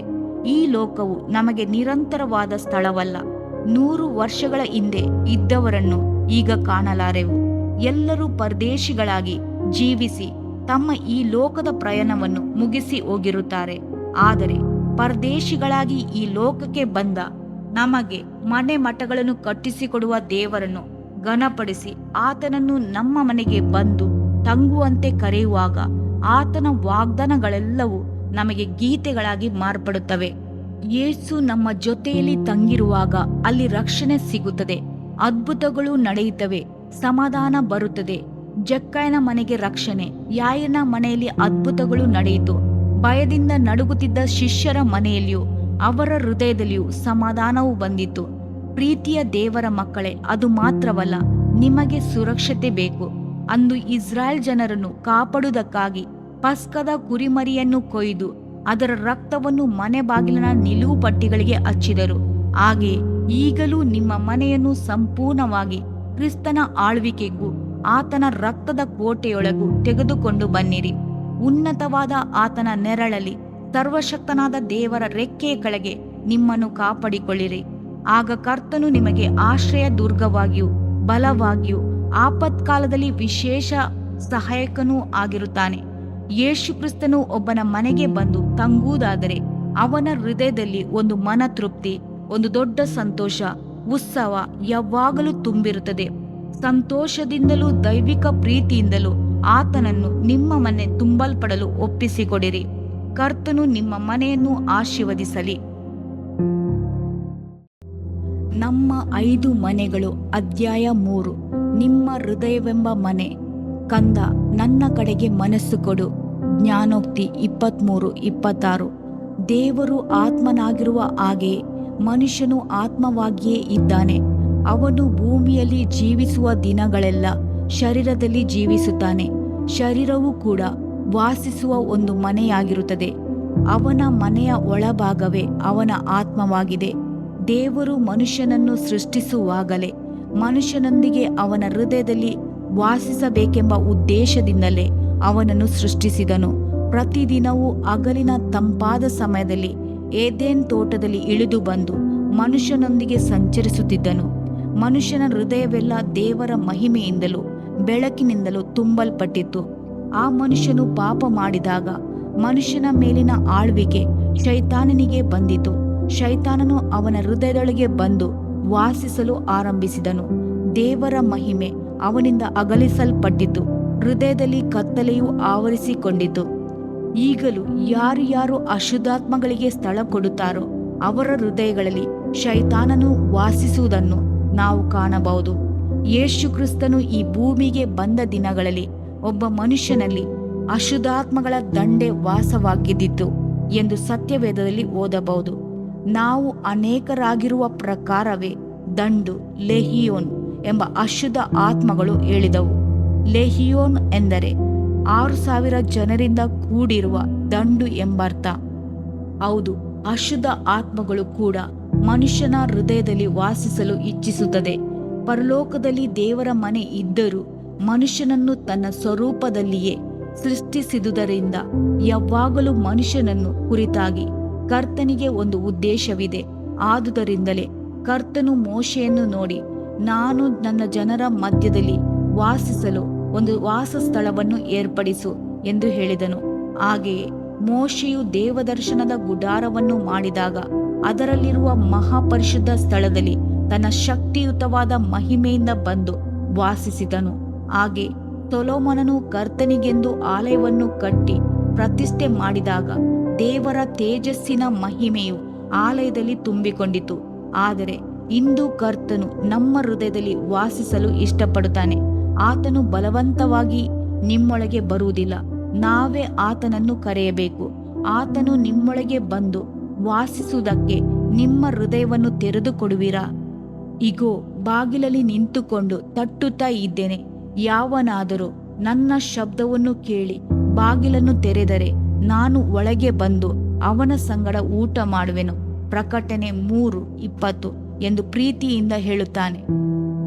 2ನೇ ಮಹಾಯುದ್ಧದ ಕಾಲದಲ್ಲಿ ಇಂಗ್ಲೆಂಡ್ ದೇಶದಲ್ಲಿ ಮುಖ್ಯ ಪಟ್ಟಣವಾದ ಲಂಡನ್ ಮಹಾಪಟ್ಟಣವು ಶತ್ರುಗಳಿಂದಾದ ಗುಂಡಿನ ದಾಳಿಯಿಂದ ನಾಶವಾಯಿತು. ಜರ್ಮನಿಯ ಸರ್ವಾಧಿಕಾರಿಯಾದ ಹಿಟ್ಲರನು ಗುಂಡಿನ ಮಳೆಯನ್ನೇ ಸುರಿಸುತ್ತಿದ್ದನು. ಅದರಲ್ಲಿ ಅನೇಕರು ಮಡಿದರು. ಸಾವಿರಾರು ಮಕ್ಕಳು ಅನಾಥರಾದರು. ಅನಾಥ ಮಕ್ಕಳಿಗಾಗಿ ಹೊಸ ಜೀವಿತವನ್ನು ಕೊಡುವುದಕ್ಕಾಗಿ ಸರ್ಕಾರದವರು ಚಿಕ್ಕ ಮಕ್ಕಳನ್ನೆಲ್ಲ ಸೇರಿಸಿ ಗ್ರಾಮಗಳಲ್ಲಿ ಮಕ್ಕಳನ್ನು ದತ್ತು ತೆಗೆದುಕೊಳ್ಳಲು ಇಷ್ಟಪಡುವವರನ್ನು ಹುಡುಕಿ ಅವರ ಬಳಿಗೆ ಕಳುಹಿಸಿ ಕಾಪಾಡುವ ಹೊಣೆ ಹೊತ್ತುಕೊಂಡಿತು. ಮುದ್ದು ಮುದ್ದಾದ ಗಂಡು ಮಕ್ಕಳನ್ನು ನೋಡಿದ ತಕ್ಷಣ ದತ್ತು ತೆಗೆದುಕೊಳ್ಳುವ ತಂದೆ ತಾಯಿಗಳು ಈ ಮಗು ನನಗೆ ಬೇಕು ಎಂದು ಹೇಳಿ ಪೈಪೋಟಿಯಿಂದ ಮಕ್ಕಳನ್ನು ತೆಗೆದುಕೊಂಡು ಹೋದರು. ಕೊನೆಯಲ್ಲಿ ಒಂದು ಮಗುವನ್ನು ಯಾರೂ ತೆಗೆದುಕೊಳ್ಳಲು ಬರಲಿಲ್ಲ. 5 ವರ್ಷಗಳು ತುಂಬಿದ ಆ ಬಾಲಕಿ ತನ್ನ ಕತ್ತಿನಲ್ಲಿ ಒಂದು ಚಿಕ್ಕ ಬೋರ್ಡನ್ನು ತೂಗು ಹಾಕಿಕೊಂಡಿದ್ದಳು. ನನ್ನನ್ನು ನಿಮ್ಮ ಮಗುವಾಗಿ ಅಂಗೀಕರಿಸಿಕೊಳ್ಳುವಿರಾ ಎನ್ನುವ ಪ್ರಶ್ನೆ ಆ ಬೋರ್ಡಿನಲ್ಲಿ ಬರೆಯಲ್ಪಟ್ಟಿತ್ತು. ಯಾರೊಬ್ಬರೂ ಆ ಮಗುವನ್ನು ತೆಗೆದುಕೊಳ್ಳಲು ಮುಂದೆ ಬರದೇ ಇದ್ದುದರಿಂದ ಒಬ್ಬ ಬಡ ತಾಯಿಯು ಮನ ಕರಗಿ, ಸರಿ, ನೀನು ನನ್ನ ಮಗಳಾಗಿರು ಎಂದು ಹೇಳಿ ತನ್ನ ಮನೆಗೆ ಕರೆದುಕೊಂಡು ಹೋದಳು. ಆ ಸಹೋದರಿಯ ಹೃದಯದಲ್ಲಿ ಪ್ರೀತಿ ಇದ್ದಿತು, ಕನಿಕರವಿದ್ದಿತು, ಮಿತಿ ಇಲ್ಲದ ಪ್ರೀತಿ ಇದ್ದಿತು. ಆದರೆ ಹಣ, ಐಶ್ವರ್ಯ, ಶ್ರೀಮಂತಿಕೆ ಯಾವುದೂ ಇರಲಿಲ್ಲ. ಆಕೆಗೆ ಮೊದಲೇ ತುಂಬ ಮಕ್ಕಳಿದ್ದರು. ಏನಿದ್ದರೂ ಈ ಮಗುವನ್ನು ಅಪ್ಪಿಕೊಂಡು ಮನೆಗೆ ತೆಗೆದುಕೊಂಡು ಹೋದಳು. ರಾತ್ರಿಯಲ್ಲಿ ಮಲಗಿಸುವ ಮೊದಲು ಆ ಚಿಕ್ಕ ಮಗುವಿನ ಬಟ್ಟೆಯನ್ನು ಬಿಚ್ಚಿದಾಗ ಆ ಬಟ್ಟೆಯೊಳಗೆ ಒಂದು ಪತ್ರವು ತುಂಬ ಹಣವು ಇರುವುದನ್ನು ನೋಡಿದಳು. ಆ ಪತ್ರದಲ್ಲಿ ಈ ರೀತಿಯಾಗಿ ಬರೆಯಲ್ಪಟ್ಟಿತು: ನನ್ನ ಮಗುವನ್ನು ದತ್ತು ತೆಗೆದುಕೊಳ್ಳುವ ತಂದೆ ತಾಯಿಗಳೇ, ನಿಮಗೆ ನನ್ನ 1000 ವಂದನೆಗಳು. ನನ್ನ ಮಗಳು ಚಿಕ್ಕ ಪ್ರಾಯದಲ್ಲಿಯೇ ತಾಯಿಯನ್ನು ಕಳೆದುಕೊಂಡವಳು. ನಾನು ದೇಶದ ಹಿತಕ್ಕಾಗಿ ಯುದ್ಧ ವೀರನಾಗಿ ಹೋಗುತ್ತಿದ್ದೇನೆ. ತಿರುಗಿ ಬರುತ್ತೇನೆಂಬ ನಂಬಿಕೆ ನನಗಿಲ್ಲ. ನನ್ನ ಮಗುವನ್ನು ನೀವು ಬೆಳೆಸುವುದರಿಂದ ಈ ಚಿಕ್ಕ ಕಾಣಿಕೆಯನ್ನು ಮಗುವಿನೊಂದಿಗೆ ಪ್ರೀತಿಯಿಂದ ಸ್ವೀಕರಿಸಿರಿ ಎಂದು ಬರೆಯಲ್ಪಟ್ಟಿತು. ಆ ಪತ್ರವನ್ನು ನೋಡಿದಾಗ ಆ ತಾಯಿಯ ಕಣ್ಣಿನಲ್ಲಿ ನೀರು ಸುರಿಯಿತು. ಪರಲೋಕದ ರಾಜನಾಗಿರುವ ಯೇಸು ಮಗುವಾಗಿ ಭೂಮಿಗೆ ಬಂದಾಗ ಮರಿಯಳ ಹೃದಯದಲ್ಲಿ ಸ್ಥಳವಿದ್ದಿತು. ಕೊಟ್ಟಿಗೆಯಲ್ಲಿ ಒಂದು ಸ್ಥಳ ಸಿಕ್ಕಿತು. ಯೋಸೇಫನ ಮನೆಯಲ್ಲಿ ಒಂದು ಸ್ಥಳ ಇದ್ದಿತು. ಅಂದು ಕ್ರಿಸ್ತನು ಹುಟ್ಟುವಾಗ ಛತ್ರದಲ್ಲಿ ಸ್ಥಳವಿಲ್ಲದ ಕಾರಣ ಬಡವರಾದ ಮರಿಯಳು ಯೋಸೇಫನು ಕ್ರಿಸ್ತನನ್ನು ಪ್ರೀತಿಯಿಂದ ಅಂಗೀಕರಿಸಿದರು. ಆತನನ್ನು ಬಟ್ಟೆಗಳಿಂದ ಸುತ್ತಿ ದನ ಕರುಗಳಿದ್ದ ಕೊಟ್ಟಿಗೆಯಲ್ಲಿ ಮಲಗಿಸಿದರು. ಪ್ರೀತಿಯ ದೇವರ ಮಕ್ಕಳೇ, ನಿಮ್ಮ ಹೃದಯದಲ್ಲಿ ಯೇಸು ಜನಿಸಲು ಇಷ್ಟಪಡುತ್ತಾನೆ. ನಿಮ್ಮಲ್ಲಿ ಬೆಳೆಯಲು ಇಷ್ಟಪಡುತ್ತಾನೆ. ನೀವು ಆತನಿಗೆ ಸ್ಥಳವನ್ನು ಕೊಡುವಿರಾ? ಆತನನ್ನು ಪ್ರೀತಿಯಿಂದ ಅಂಗೀಕರಿಸುವಿರಾ? ಅಂದು ಛತ್ರದಲ್ಲಿ ಅನೇಕ ಕಾರ್ಯಗಳಿಗೆ ಸ್ಥಳವಿತ್ತು. ಪಾತ್ರೆ ಪೆಟ್ಟಿಗೆಗಳನ್ನು ಇಡಲು ಸ್ಥಳವಿತ್ತು. ಮೇಜು ಕುರ್ಚಿಗಳನ್ನಿಡಲು ಸ್ಥಳವಿತ್ತು. ಬೇಕಿಲ್ಲದ ವಸ್ತುಗಳನ್ನಿಡಲು ಸ್ಥಳವಿತ್ತು. ಆದರೆ ಯೇಸುವಿಗೆ ಸ್ಥಳವಿರಲಿಲ್ಲ. ಇಂದಿಗೂ ಸಹ ಅನೇಕರು ತಮ್ಮ ಹೃದಯಗಳಲ್ಲಿ ಅನೇಕ ಆಶಾಪಾಶಗಳಿಗೆ ಸ್ಥಳ ಕೊಡುತ್ತಾರೆ. ಲೋಕದ ಸ್ನೇಹಿತರುಗಳಿಗೆ ಸ್ಥಳ ಕೊಡುತ್ತಾರೆ. ಕಣ್ಣಿನಾಶೆಗಳಿಗೆ ಸ್ಥಳ ಕೊಡುತ್ತಾರೆ.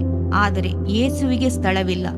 ಲೌದಿಕಿಯ ನಗರದಲ್ಲಿರುವ ದೇವ ಜನರಿರುವ ಸಭೆ ಕ್ರೈಸ್ತರಿಂದ ತುಂಬಲ್ಪಟ್ಟಿತು. ಆದರೆ ಆ ಸಭೆಯಾದರೂ ಯೇಸುವನ್ನು ಹೊರಗೆ ನಿಲ್ಲಿಸಿತ್ತು. ಸಭೆಯ ಒಳಗೆ ಅವರಿಗೆ ಸ್ಥಳವಿಲ್ಲದೆ ಇದ್ದದರಿಂದ ಆ ಕ್ರೈಸ್ತ ಸಭೆಯ ಬಾಗಿಲಲ್ಲಿ ಹೊರಗೆ ಪರಿತಾಪಕರವಾಗಿ ನಿಂತು ಬಾಗಿಲನ್ನು ತಟ್ಟುತ್ತಾ ಇದ್ದನು. ಪ್ರಕಟಣೆ 20:21. ಹೃದಯದ ಬಾಗಿಲನ್ನು ಕರ್ತನು ತಟ್ಟುತ್ತಲೇ ಇದ್ದಾನೆ. ಪರಮಗೀತೆ 5:2 ಓದಿ ನೋಡಿರಿ. ಅಲ್ಲಿ ಒಬ್ಬ ಸಹೋದರಿ ತನ್ನ ಅನುಭವವನ್ನು ಬರೆಯುತ್ತಾಳೆ. ನಾನು ನಿದ್ರೆಗೊಂಡಿದ್ದರೂ ನನ್ನ ಹೃದಯವು ಎಚ್ಚರಗೊಂಡಿತು. ಇಗೋ, ಎನ್ನಿನಿಯನು ಕದ ತಟ್ಟಿ, ಪ್ರಿಯಳೆ, ಕಾಂತಳೆ, ಪಾರಿವಾಳವೇ, ನಿರ್ಮಲೆಯೇ, ಬಾಗಿಲು ತೆಗೆ ಎಂಬುದಾಗಿ. ನೋಡಿರಿ, ಎಷ್ಟು ಸಮಯ ಕರ್ತನು ಬಾಗಿಲಲ್ಲಿ ನಿಂತು ತಟ್ಟುತ್ತಾ ಇರಬೇಕು. ತಲೆಯ ಮೇಲೆಲ್ಲ ಇಬ್ಬನಿ ಬಿದ್ದು ಆತನ ಕೂದಲು ರಾತ್ರಿ ಬೀಳುವ ಹನಿಗಳಿಂದ ನೆನೆದು ಹೋಗಿತ್ತು. ಇಷ್ಟರ ಮಟ್ಟಿಗೂ ಆತನು ಬಾಗಿಲನ್ನು ತಟ್ಟುತ್ತಲೇ ಬಾಗಿಲಲ್ಲಿ ನಿಂತಿದ್ದನು. ಸಮಯವು ದಾಟಿತು. ಆ ಸಹೋದರಿಯು ಹೇಳುತ್ತಾಳೆ, ನನ್ನ ಇನಿಯನಿಗೆ ಕದ ತೆರೆದೆನು. ಅಷ್ಟರಲ್ಲಿ ಅವನು ಹಿಂತಿರುಗಿ ಹೋಗಿದ್ದನು. ಪರಮಗೀತ 5:6. ಇದು ಎಷ್ಟೊಂದು ವೇದನೆ ತರುವಂತಹ ಅನುಭವ. ದೇವ ಮಗುವೆ, ದೇವರು ನಿನ್ನ ಹೃದಯವನ್ನು ತಟ್ಟುವ ಕಾಲ ಹೊಂದಿದೆ. ನಿನ್ನ ಹೃದಯದೊಳಗೆ ಬರುವ ಹಾಗೆ ಆತುರದಿಂದ ನಿನ್ನ ಹತ್ತಿರ ಬರುವ ಸಮಯ ಹೊಂದಿತ್ತು. ಆದರೆ ನೀನು ಬಾಗಿಲು ತೆಗೆಯದಿದ್ದರೆ ಆತನು ದುಃಖದಿಂದ ಹಿಂತಿರುಗುತ್ತಾನೆ. ಅದರೊಂದಿಗೆ ಕೃಪೆಯ ಕಾಲವು ಹೊರಟು ಹೋಗುತ್ತದೆ. ಪಶ್ಚಾತ್ತಾಪ ಪಡುವುದಕ್ಕೆ ಕಾಲವು ಮೀರಿ ಹೋಗಿರುತ್ತದೆ. ಆತನ ಕರುಣೆಯು ನಿನ್ನಿಂದ ಅಗಲಿ ಹೋಗುತ್ತದೆ. ಆದುದರಿಂದ ಈಗಲಾದರೂ ನಿನ್ನ ಹೃದಯದ ಬಾಗಿಲನ್ನು ತೆರೆದು, ದೇವರೇ ಬಾ, ನನ್ನ ಹೃದಯದಲ್ಲಿ ಬಾ, ನನ್ನೊಡನೆ ವಾಸವಾಗಿರು ಎಂದು ಕರೆಯುವಿಯಾ? ಅಂದು ಯೇಸು ಮರಿಯಳ ಗರ್ಭವನ್ನು ತಿರಸ್ಕರಿಸಲಿಲ್ಲ. ಬಡಗಿಯ ಮನೆಯ ಮಗು ಎಂದು ಕರೆಸಿಕೊಳ್ಳಲು ಅಸಹ್ಯ ಪಡಲಿಲ್ಲ. ಲೂಕ 5:21 ಹೇಳುತ್ತದೆ. ಆತನು ಮರಿಯಳಿಗೂ ಯೋಸೆಫನಿಗೂ ವಿಧೇಯನಾದನು. ಅವರನ್ನು ಘನಪಡಿಸಿದನು. ಸತ್ಯವೇದದಲ್ಲಿರುವ ವಾಕ್ಯಗಳನ್ನು ಓದುವಾಗ ಅವನಿಗೆ ಸಹೋದರ ಸಹೋದರಿಯರು ಇದ್ದರು. ಆದುದರಿಂದ ನಮ್ಮ ಪ್ರೀತಿಯ ರಕ್ಷಕನಿಗೆ ತಂದೆಯ ಹೃದಯ ಯಾವ ರೀತಿ ಇರುತ್ತದೆಂದು ತಿಳಿದಿತ್ತು. ತಾಯಿಯ ಹೃದಯ ಹೇಗಿತ್ತು ಎಂದು ತಿಳಿದಿತ್ತು. ಸಹೋದರ ಸಹೋದರಿಯರ ಹೃದಯ ಹೇಗಿತ್ತೆಂದು ತಿಳಿದಿತ್ತು. ಚಿಕ್ಕ ಮಕ್ಕಳನ್ನು ನೋಡುವಾಗ ಪ್ರೀತಿಯಿಂದ ಅಪ್ಪಿಕೊಂಡು ಆಶೀರ್ವದಿಸಿ ಪ್ರಾರ್ಥಿಸಿದನು. ಮಾರ್ಕ 10:13-14. 2 ಕೊರಿಂಥ 8:9 ಹೀಗೆ ಹೇಳುತ್ತದೆ. ಅವನು ಬಹಳ ಐಶ್ವರ್ಯವಂತನಾಗಿದ್ದರೂ ನಮಗಾಗಿ ಬಡವನಾದನು. ಕಾರಣವೇನು? ಆತನ ಬಡತನದಿಂದ ನಾವು ಐಶ್ವರ್ಯವಂತರಾಗಬೇಕೆನ್ನುವುದೇ. ಹೌದು, ಆತನೇ ಇಂದು ನಿಮ್ಮ ಹೃದಯದ ಬಾಗಿಲಲ್ಲಿ ನಿಂತು ತಟ್ಟುತ್ತಾ ಇದ್ದಾನೆ. ಅಂದು ಆತನನ್ನು ಯಾರು ತಮ್ಮ ಮನೆಗೆ ಕರೆದು ಅಂಗೀಕರಿಸಿಕೊಂಡರೋ ಅಷ್ಟು ಮನೆಗಳಿಗೂ ಆತನು ಸಂತೋಷದಿಂದ ಹೋದನು. ಒಂದು ಮದುವೆಯ ಮನೆಯಲ್ಲಿ ಯೇಸುವನ್ನು, ಆತನ ತಾಯಿಯನ್ನು, ಆತನ ಶಿಷ್ಯರನ್ನು ಪ್ರೀತಿಯಿಂದ ಕರೆದರು. ಅವರ ಆಹ್ವಾನವನ್ನು ಕರ್ತನು ತಿರಸ್ಕರಿಸಲಿಲ್ಲ. ತನ್ನ ಶಿಷ್ಯರೊಂದಿಗೆ ಪ್ರೀತಿಯಿಂದ ಹೋದನು, ಕಾರಣ ಆತನು ಇಷ್ಟಪಟ್ಟನು. ಜನಗಳೊಂದಿಗೆ ಪಳಗಿ ಅವರ ಕುಟುಂಬದಲ್ಲಿ ಒಬ್ಬನಾಗಿ ಇರಲು ಈಗಲೂ ಕರ್ತನು ಇಷ್ಟಪಡುತ್ತಾನೆ. ಬೆಥನ್ಯ ಎಂಬ ಗ್ರಾಮದಲ್ಲಿ ಮಾರ್ತಳು ಮರಿಯಳು ಎಂಬ ಇಬ್ಬರು ಸಹೋದರಿಯರು ಯೇಸು ಕ್ರಿಸ್ತನನ್ನು ಪ್ರೀತಿಯಿಂದ ಅಂಗೀಕರಿಸಿದರು. ಅವನನ್ನು ಔತಣಕ್ಕೆ ಕರೆದರು, ಒಳ್ಳೆ ಊಟವನ್ನು ಕೊಟ್ಟರು. ಕರ್ತನು ಅವರ ಮೇಲೆ ಕರುಣೆ ತೋರಿಸಿದನು, ಅವರ ಮೇಲೆ ಯೇಸು ಬಹಳ ಪ್ರೀತಿಯನ್ನಿಟ್ಟಿದನು ಎಂದು ಸತ್ಯವೇದದಲ್ಲಿ ಓದಿ ತಿಳಿಯಬಹುದು. ಕರ್ತನನ್ನು ಬಹಳವಾಗಿ ಪ್ರೀತಿಸುತ್ತಿದ್ದ ಲಾಜರನು ತೀರಿ ಹೋಗಿ 4 ದಿನಗಳಾದ ನಂತರ ಜೀವದೊಂದಿಗೆ ಎಬ್ಬಿಸಿದನು. ಕೆಲವು ಸಮಯಗಳಲ್ಲಿ ಸುವಾರ್ತೆ ಕೂಟಗಳನ್ನು ನಡೆಸುವಾಗ ಹೇರಳವಾಗಿ ಅನ್ಯ ಜನಗಳು ಕೂಟಗಳಿಗೆ ಬರುತ್ತಾರೆ. ಕಾಯಿಲೆಗಳು ಗುಣವಾಗಬೇಕೆಂಬ ಆಸೆ ಅವರಿಗೆ, ದೆವ್ವಗಳು ಬಿಟ್ಟು ಹೋಗಬೇಕೆಂದು ಅವರ ಇಷ್ಟ. ಕರ್ತನ ಆಶೀರ್ವಾದಗಳಿಂದ ತುಂಬಲ್ಪಡಬೇಕು, ಶಾಪಗಳು ಮುರಿಯಲ್ಪಡಬೇಕು ಎಂದು ಹೇಳುತ್ತಾರೆ. ಆದರೆ ಯೇಸುವನ್ನು ಅಂಗೀಕರಿಸಿಕೊಳ್ಳಿರಿ ಎಂದು ಹೇಳುವುದು ಅವರಿಗೆ ಇಷ್ಟವಿಲ್ಲ. ಯೇಸುವಿಗೆ ನನ್ನ ಹೃದಯದಲ್ಲಿ ಸ್ಥಳ ಕೊಟ್ಟರೆ ಕುಟುಂಬದವರು ನಮ್ಮನ್ನು ತಳ್ಳಿಬಿಡುತ್ತಾರೆ, ಸೇರಿಸಿಕೊಳ್ಳುವುದಿಲ್ಲ. ಯೇಸು ನಮಗೆ ಬೇಡ, ಅದ್ಭುತಗಳು ನಡೆದರೆ ಸಾಕು ಎಂದು ಹೇಳುತ್ತಾರೆ. ಪ್ರೀತಿಯ ದೇವರ ಮಕ್ಕಳೇ, ನಿನ್ನ ಹೃದಯದ ಬಾಗಿಲಲ್ಲಿ ನಿಂತು ಯೇಸು ತಟ್ಟುತ್ತಾ ನಿನ್ನ ಇಡೀ ಜೀವಿತದಲ್ಲಿ ದೇವರಾಗಿ ಬರಲು ಇಷ್ಟಪಡುತ್ತಾನೆ. ನಿನ್ನೊಡನೆ ವಾಸಿಸಲು, ನಿನ್ನನ್ನು ತನ್ನ ಮಾರ್ಗದಲ್ಲಿ ನಡೆಸಲು ಇಷ್ಟಪಡುತ್ತಾನೆ. ನನ್ನ ಶಬ್ದವನ್ನು ಕೇಳಿ ಬಾಗಿಲನ್ನು ತೆರೆದರೆ ನಾನು ನಿನ್ನ ಮನೆಗೆ ಬರುವೆನು, ನಿನ್ನೊಡನೆ ಊಟ ಮಾಡುವೆನು ಎಂದು ಹೇಳುತ್ತಾನೆ. ಯೋಹಾನ 14:23 ಓದಿ ನೋಡಿರಿ. ಯಾರಾದರೂ ನನ್ನನ್ನು ಪ್ರೀತಿಸುವವನಾದರೆ ನನ್ನ ಮಾತನ್ನು ಕೈಗೊಂಡು ನಡೆಯುವನು, ಅವನನ್ನು ನನ್ನ ತಂದೆಯೂ ಪ್ರೀತಿಸುವನು, ಮತ್ತು ನಾವಿಬ್ಬರೂ ಅವನ ಬಳಿಗೆ ಬಂದು ಬಿಡಾರವನ್ನು ಮಾಡಿಕೊಳ್ಳುವೆವು ಎನ್ನುತ್ತಾನೆ. ಅದು ಎಷ್ಟು ಉಲ್ಲಾಸ, ಎಂತಹ ಸಂತೋಷ! ಅನೇಕರು ತಲೆನೋವು ಬಂದಾಗ ಮಾತ್ರೆಗಳನ್ನು ಹುಡುಕುವ ಹಾಗೆ, ಭಯಂಕರವಾದ ವ್ಯಾಧಿಗಳು ಬರುವಾಗ ವೈದ್ಯರನ್ನು ಹುಡುಕುವ ಹಾಗೆ, ಕುಟುಂಬದಲ್ಲಿ ಕಷ್ಟಗಳು ಬರುವಾಗ ಮಾತ್ರವೇ ದೇವರನ್ನು ಹುಡುಕುವರು. ಅಯ್ಯ, ಯಾಕೆ ನನಗೆ ಈ ಹೋರಾಟ, ಯಾಕೆ ನನಗೆ ಈ ಕಷ್ಟಗಳು? ದೇವರು ನನ್ನನ್ನು ಮರೆತು ಬಿಟ್ಟಿದ್ದಾನ, ಯಾಕೆ ನನಗೆ ಸಹಾಯ ಮಾಡಲಿಲ್ಲ ಎಂದೆಲ್ಲ ಅಂಗಲಾಚುತ್ತಾರೆ. ಯೇಸುವನ್ನು ಕರೆಯುತ್ತಾರೆ, ಆದರೆ ಆ ಸಮಸ್ಯೆಗಳು ತೀರಿದ ನಂತರ, ಕಷ್ಟ ಸಂಕಟಗಳು ತೀರಿದ ನಂತರ ತಕ್ಷಣವೇ ಯೇಸುವನ್ನು ಬಿಟ್ಟು ಬಿಡುತ್ತಾರೆ, ನೆನೆಸುವುದೂ ಇಲ್ಲ. ನೀವು ಯೇಸುವನ್ನು ಕರೆಯುವಾಗ ಯಾವಾಗಲೂ ನಿಮ್ಮೊಂದಿಗಿರಲು ಕರೆಯಿರಿ.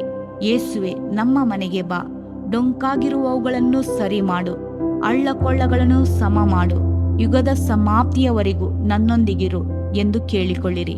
ನಿಶ್ಚಯವಾಗಿ ಆತನು ಬರುವನು, ನಿಮ್ಮೊಂದಿಗೆ ವಾಸಿಸುವನು. ದ್ವಾರಗಳೇ ಉನ್ನತವಾಗಿರಿ, ಪುರಾತನವಾದ ಕದಗಳೇ ತೆರೆದುಕೊಂಡಿರಿ, ಮಹಾಪ್ರಭಾವುಳ್ಳ ಅರಸನು ಆಗಮಿಸುತ್ತಾನೆ. ಕೀರ್ತನೆ 24:7. ನಿಮ್ಮ ಕುಟುಂಬದ ಸಮಸ್ಯೆಗಳನ್ನು ನೀವು ಯಾರೊಂದಿಗೆ ಹೇಳಿಕೊಳ್ಳಲು ಸಾಧ್ಯ? ಮನುಷ್ಯರೊಂದಿಗೆ ಹೇಳಿಕೊಂಡರೆ ಗೇಲಿ ಮಾಡುತ್ತಾರೆ, ಪರಿಹಾಸ್ಯ ಮಾಡುತ್ತಾರೆ, ಊರೆಲ್ಲ ಸಾರುತ್ತಾರೆ. ಮನುಷ್ಯರೊಂದಿಗೆ ಹೇಳಿಕೊಳ್ಳುವುದರಿಂದ ಯಾವ ಪ್ರಯೋಜನವೂ ಇಲ್ಲ. ಯೇಸುವಿಗೆ ನಿಮ್ಮ ಜೀವಿತವನ್ನು ಒಪ್ಪಿಸಿಕೊಟ್ಟು ಆತನ ಬಳಿಯಲ್ಲಿ ಮನ ತೆರೆದು ಹೇಳಿರಿ, ಮನ ತೆರೆದು ಪ್ರಾರ್ಥಿಸಿರಿ. ನಿಶ್ಚಯವಾಗಿಯೂ ಯೇಸು ಕ್ರಿಸ್ತನು ನಿಮಗೆ ಸಹಾಯ ಮಾಡುತ್ತಾನೆ. ನಿಮ್ಮ ಚಿಕ್ಕದಾದ ಹೃದಯದಲ್ಲಿ ನೀವು ಇಂದು ಕರ್ತನಿಗೆ ವಾಸಿಸಲು ಸ್ಥಳ ಕೊಡುವುದಾದರೆ ಆತನು ನಿಜವಾಗಿಯೂ ಪರಲೋಕದಲ್ಲಿ ನಿಮಗೆ ಸ್ಥಳ ಕೊಡುವನು. ಪರಲೋಕದ ಸಂತೋಷದಿಂದಲೂ ಮಹಿಮೆಯಿಂದಲೂ ನಿಮ್ಮನ್ನು ತುಂಬಿಸುವನು. ಆ ಆನಂದ ಭಾಗ್ಯವನ್ನು ಈಗಲೇ ಹೊಂದಿಕೊಳ್ಳಿರಿ. ನಮ್ಮ 5 ಮನೆಗಳು. ಅಧ್ಯಾಯ 4. ಕುಟುಂಬವಾಗಿರುವ ಮನೆ.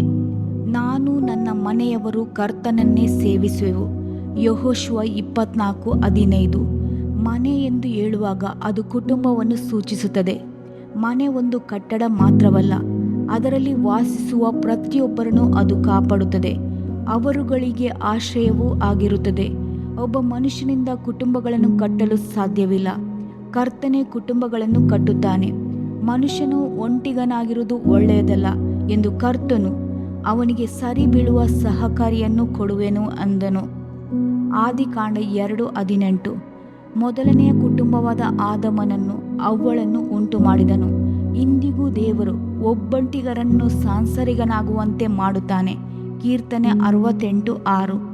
ವಿಶೇಷವಾದ ಜ್ಞಾನವುಳ್ಳ ಸೊಲೊಮೋನನು ತನ್ನ ಪುಸ್ತಕದಲ್ಲಿ ಬರೆಯುವಾಗ, ಒಬ್ಬನಿಗಿಂತ ಇಬ್ಬರು ಲೇಸು, ಅವರ ಪ್ರಯಾಸಕ್ಕೆ ಒಳ್ಳೆಯ ಲಾಭ, ಒಬ್ಬನು ಬಿದ್ದರೆ ಇನ್ನೊಬ್ಬನು ಎತ್ತುವನು, ಬಿದ್ದಾಗ ಎತ್ತುವವನು ಇನ್ನೊಬ್ಬ ನಿಲ್ಲದಿದ್ದರೆ ಅವನ ಗತಿ ದುರ್ಗತಿಯೇ.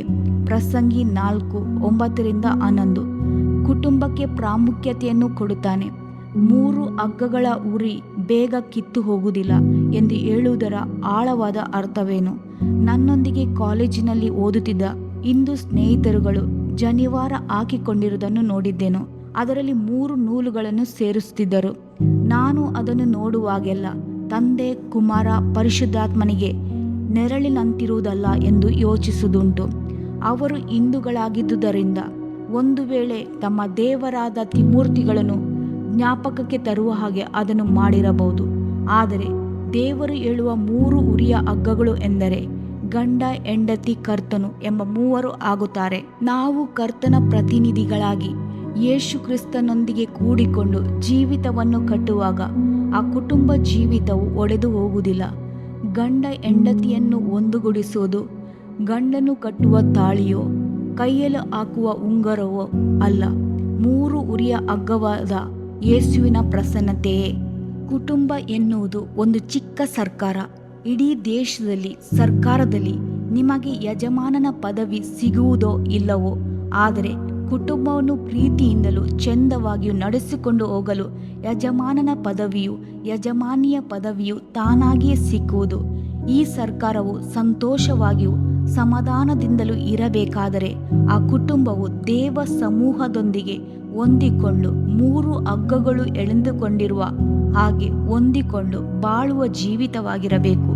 ಲೋಕದಲ್ಲಿರುವ ಎಲ್ಲ ಸಂಬಂಧಗಳಲ್ಲಿಯೂ ಮೊದಲು ಕಾಣುವ ಸಂಬಂಧ ಗಂಡ ಹೆಂಡತಿ ಎನ್ನುವ ಸಂಬಂಧವೇ. ತಾಯಿ ತಂದೆ ಎನ್ನುವ ಸಂಬಂಧ ಮೊದಲು ಕಾಣಲಿಲ್ಲ.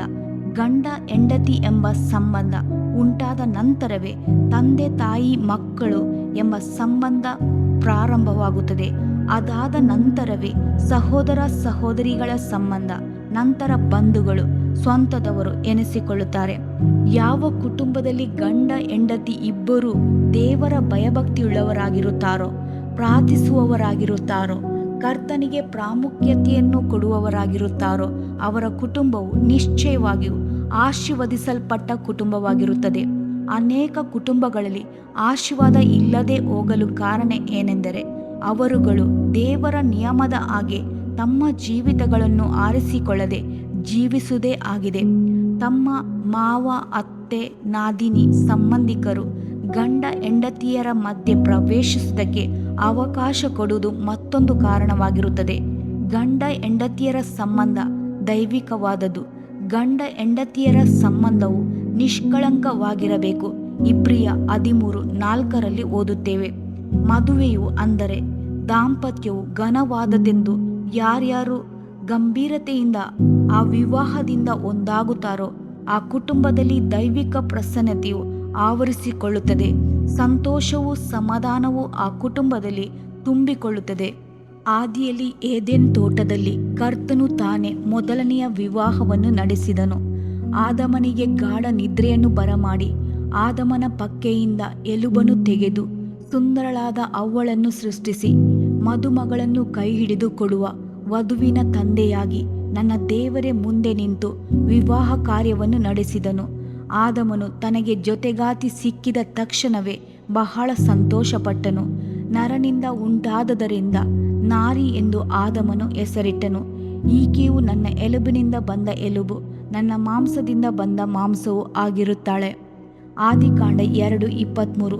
ಕುಟುಂಬವನ್ನು ಕುರಿತು ವಾಕ್ಯ ಈ ರೀತಿಯಾಗಿ ಹೇಳುತ್ತದೆ: ಈ ಕಾರಣದಿಂದ ಪುರುಷನು ತಂದೆ ತಾಯಿಗಳನ್ನು ಬಿಟ್ಟು ತನ್ನ ಹೆಂಡತಿಯನ್ನು ಸೇರಿಕೊಳ್ಳುವನು, ಅವರಿಬ್ಬರೂ ಒಂದೇ ಶರೀರವಾಗಿರುವರು. ಆದಿಕಾಂಡ 2:24. ಅನೇಕ ಕ್ರೈಸ್ತ ಕುಟುಂಬಗಳನ್ನು ನೋಡಿದ್ದೇನೆ. ಲೋಕದ ಜನರೆದುರಿಗೆ ಗಂಡ ಹೆಂಡತಿಯರಾಗಿರುತ್ತಾರೆ. ಮನೆಯಲ್ಲಿ ಪ್ರಾರ್ಥನಾ ಕೂಟಗಳನ್ನು ನಡೆಸುತ್ತಾರೆ. ಸೇವಕರು ಬರುವಾಗ ಚೆನ್ನಾಗಿ ಉಪಚರಿಸುತ್ತಾರೆ. ಆದರೆ ಗಂಡ ಹೆಂಡತಿಯರ ನಡುವೆ ಮಾತುಕತೆಗಳಿರುವುದಿಲ್ಲ. ಹೊರಗೆ ನೋಡುವಾಗ ಅನ್ಯೂನತೆಯಿಂದಿರುವಂತೆ ನಟಿಸುತ್ತಾರೆ. ನಿಜವಾಗಿಯೂ ಅವರ ಹೃದಯಗಳು ದೂರವಾಗಿರುತ್ತವೆ. ಕಾರಣವೇನು? ನಮ್ಮ ಕುಟುಂಬ ಕರ್ತನಿಂದ ಕಟ್ಟಲ್ಪಟ್ಟಿದೆ ಎಂದು ವಿಶ್ವಾಸವಿಡುವುದಿಲ್ಲ. ಕರ್ತನು ನನಗೆ ಕೊಟ್ಟ ಸಂಗಾತಿ ಎಂದು ಸಂತೋಷದಿಂದ ಒಬ್ಬರನ್ನೊಬ್ಬರು ಸ್ವೀಕರಿಸುವುದಿಲ್ಲ. ಇಂದು ಅನೇಕ ಮದುವೆಗಳು ದಲ್ಲಾಳಿಗಳ ಮೂಲಕ ನಡೆಯುತ್ತದೆ. ಸಂತೆಯಲ್ಲಿ ದನಕುರಿಗಳನ್ನು ಬೆಲೆ ಕಟ್ಟುವ ಹಾಗೆ ಹೆಣ್ಣಿಗೆ ಬೆಲೆ ಕಟ್ಟುತ್ತಾರೆ. ಇಷ್ಟು ಲಕ್ಷ ಹಣ ಬೇಕು, ಇಷ್ಟು ಆಭರಣಗಳು ಬೇಕು, ವರನಿಗೆ ಕಾರು, ಮನೆ, ಸ್ಕೂಟರ್ಗಳನ್ನು ತೆಗೆದುಕೊಡಬೇಕು. ಹಣಕ್ಕೆ ಪ್ರಾಮುಖ್ಯತೆಯನ್ನು ಕೊಟ್ಟು ಹಣದ ಗುಲಾಮತನದಲ್ಲಿ ಮದುವೆ ಕಾರ್ಯಗಳನ್ನು ನಿಶ್ಚಯಿಸುವುದರಿಂದ ಅಲ್ಲಿ ದೇವಭಕ್ತಿಗೂ ದೇವರ ಚಿತ್ತಕ್ಕೂ ಸ್ವಲ್ಪವೂ ಸ್ಥಳವಿಲ್ಲದೆ ಹೋಗುವುದು. ಕೊನೆಯಲ್ಲಿ ಜೀವಿತ ಕಾಲವೆಲ್ಲ ಕಣ್ಣೀರು ಸುರಿಸುತ್ತಾರೆ. ವಾಕ್ಯವು ಈ ರೀತಿ ಹೇಳುತ್ತದೆ, ಗುಣವತಿಯಾದ ಸತಿಯು ಎಲ್ಲಿ ಸಿಕ್ಕಳು, ಆಕೆಯು ಅವಳಕ್ಕಿಂತಲೂ ಬಹು ಅಮೂಲ್ಯಳು. ಜ್ಞಾನೋಕ್ತಿ 31:10. ಇನ್ನು ಮುಂದುವರೆದು ವಾಕ್ಯ ಹೇಳುತ್ತದೆ, ಸೌಂದರ್ಯವು ನೆಚ್ಚತಕ್ಕದಲ್ಲ, ಲಾವಣ್ಯವು ನೆಲೆಯಲ್ಲ. ಯೆಹೋವನಲ್ಲಿ ಭಯಭಕ್ತಿಯುಳ್ಳವಳೆ ಮೆಚ್ಚುಗೆಗೆ ಅರ್ಹಳು. ಜ್ಞಾನೋಕ್ತಿ 31:30.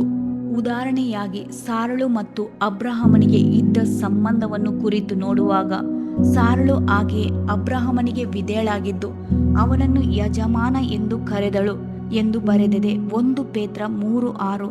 ಅಬ್ರಹಾಮನನ್ನು ದೇವರಿಗೆ ಸರಿಸಮಾನವಾಗಿ ಮಾಡಿ ಎಲ್ಲ ವಿಷಯದಲ್ಲಿಯೂ ತನ್ನ ಪತಿಯಾಗಿರುವ ಅಬ್ರಹಾಮನಿಗೆ ವಿಧೇಯಳಾಗಿ ಇದ್ದಳು ಎಂದು ವಾಕ್ಯವು ದೃಢವಾಗಿ ಹೇಳುತ್ತದೆ. 1 ಕೊರಿಂಥ 11:9-10 ವಾಕ್ಯಗಳನ್ನು ಓದಿ ನೋಡಿರಿ. ಪುರುಷನು ಸ್ತ್ರೀ ನಿಮಿತ್ತವಾಗಿ ಉಂಟಾಗಲಿಲ್ಲ, ಸ್ತ್ರೀಯು ಪುರುಷನ ನಿಮಿತ್ತವಾಗಿ ನಿರ್ಮಾಣವಾದಳು. ತಮಿಳುನಾಡಿನಲ್ಲಿ ಈ ರೀತಿಯ ಹಳೆಯ ನಾಣ್ಣುಡಿ ಇದೆ, ಕಲ್ಲಾದರೂ ಪತಿಯೇ, ಹುಲ್ಲಾದರೂ ಪತಿಯೇ, ಜಾಣ ಮಗುವಾದರೂ ಗಂಡು ಮಗು ಎನ್ನುವರು.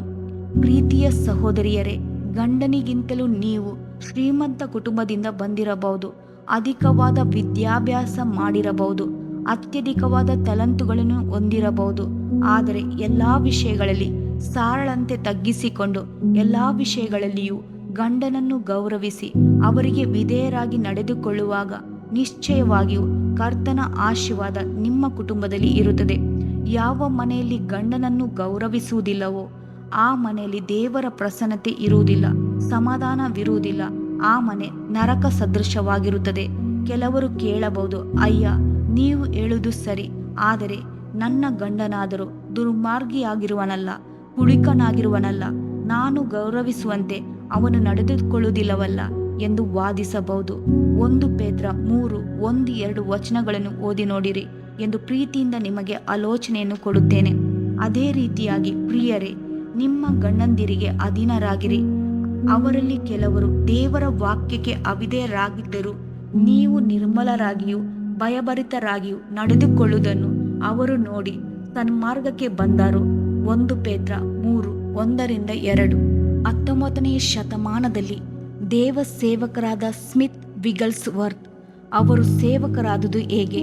ಅವರ ಹೆಂಡತಿಯ ನಡತೆಯಿಂದಲೇ. ಕಬ್ಬಿಣದ ನಲ್ಲಿಗಳನ್ನು ರಿಪೇರಿ ಮಾಡುವ ಪ್ಲಂಬರ್ ಕೆಲಸವನ್ನು ಸ್ಮಿತ್ ವಿಗಲ್ಸ್ವರ್ತ್ ರವರು ಮಾಡುತ್ತಿದ್ದರು.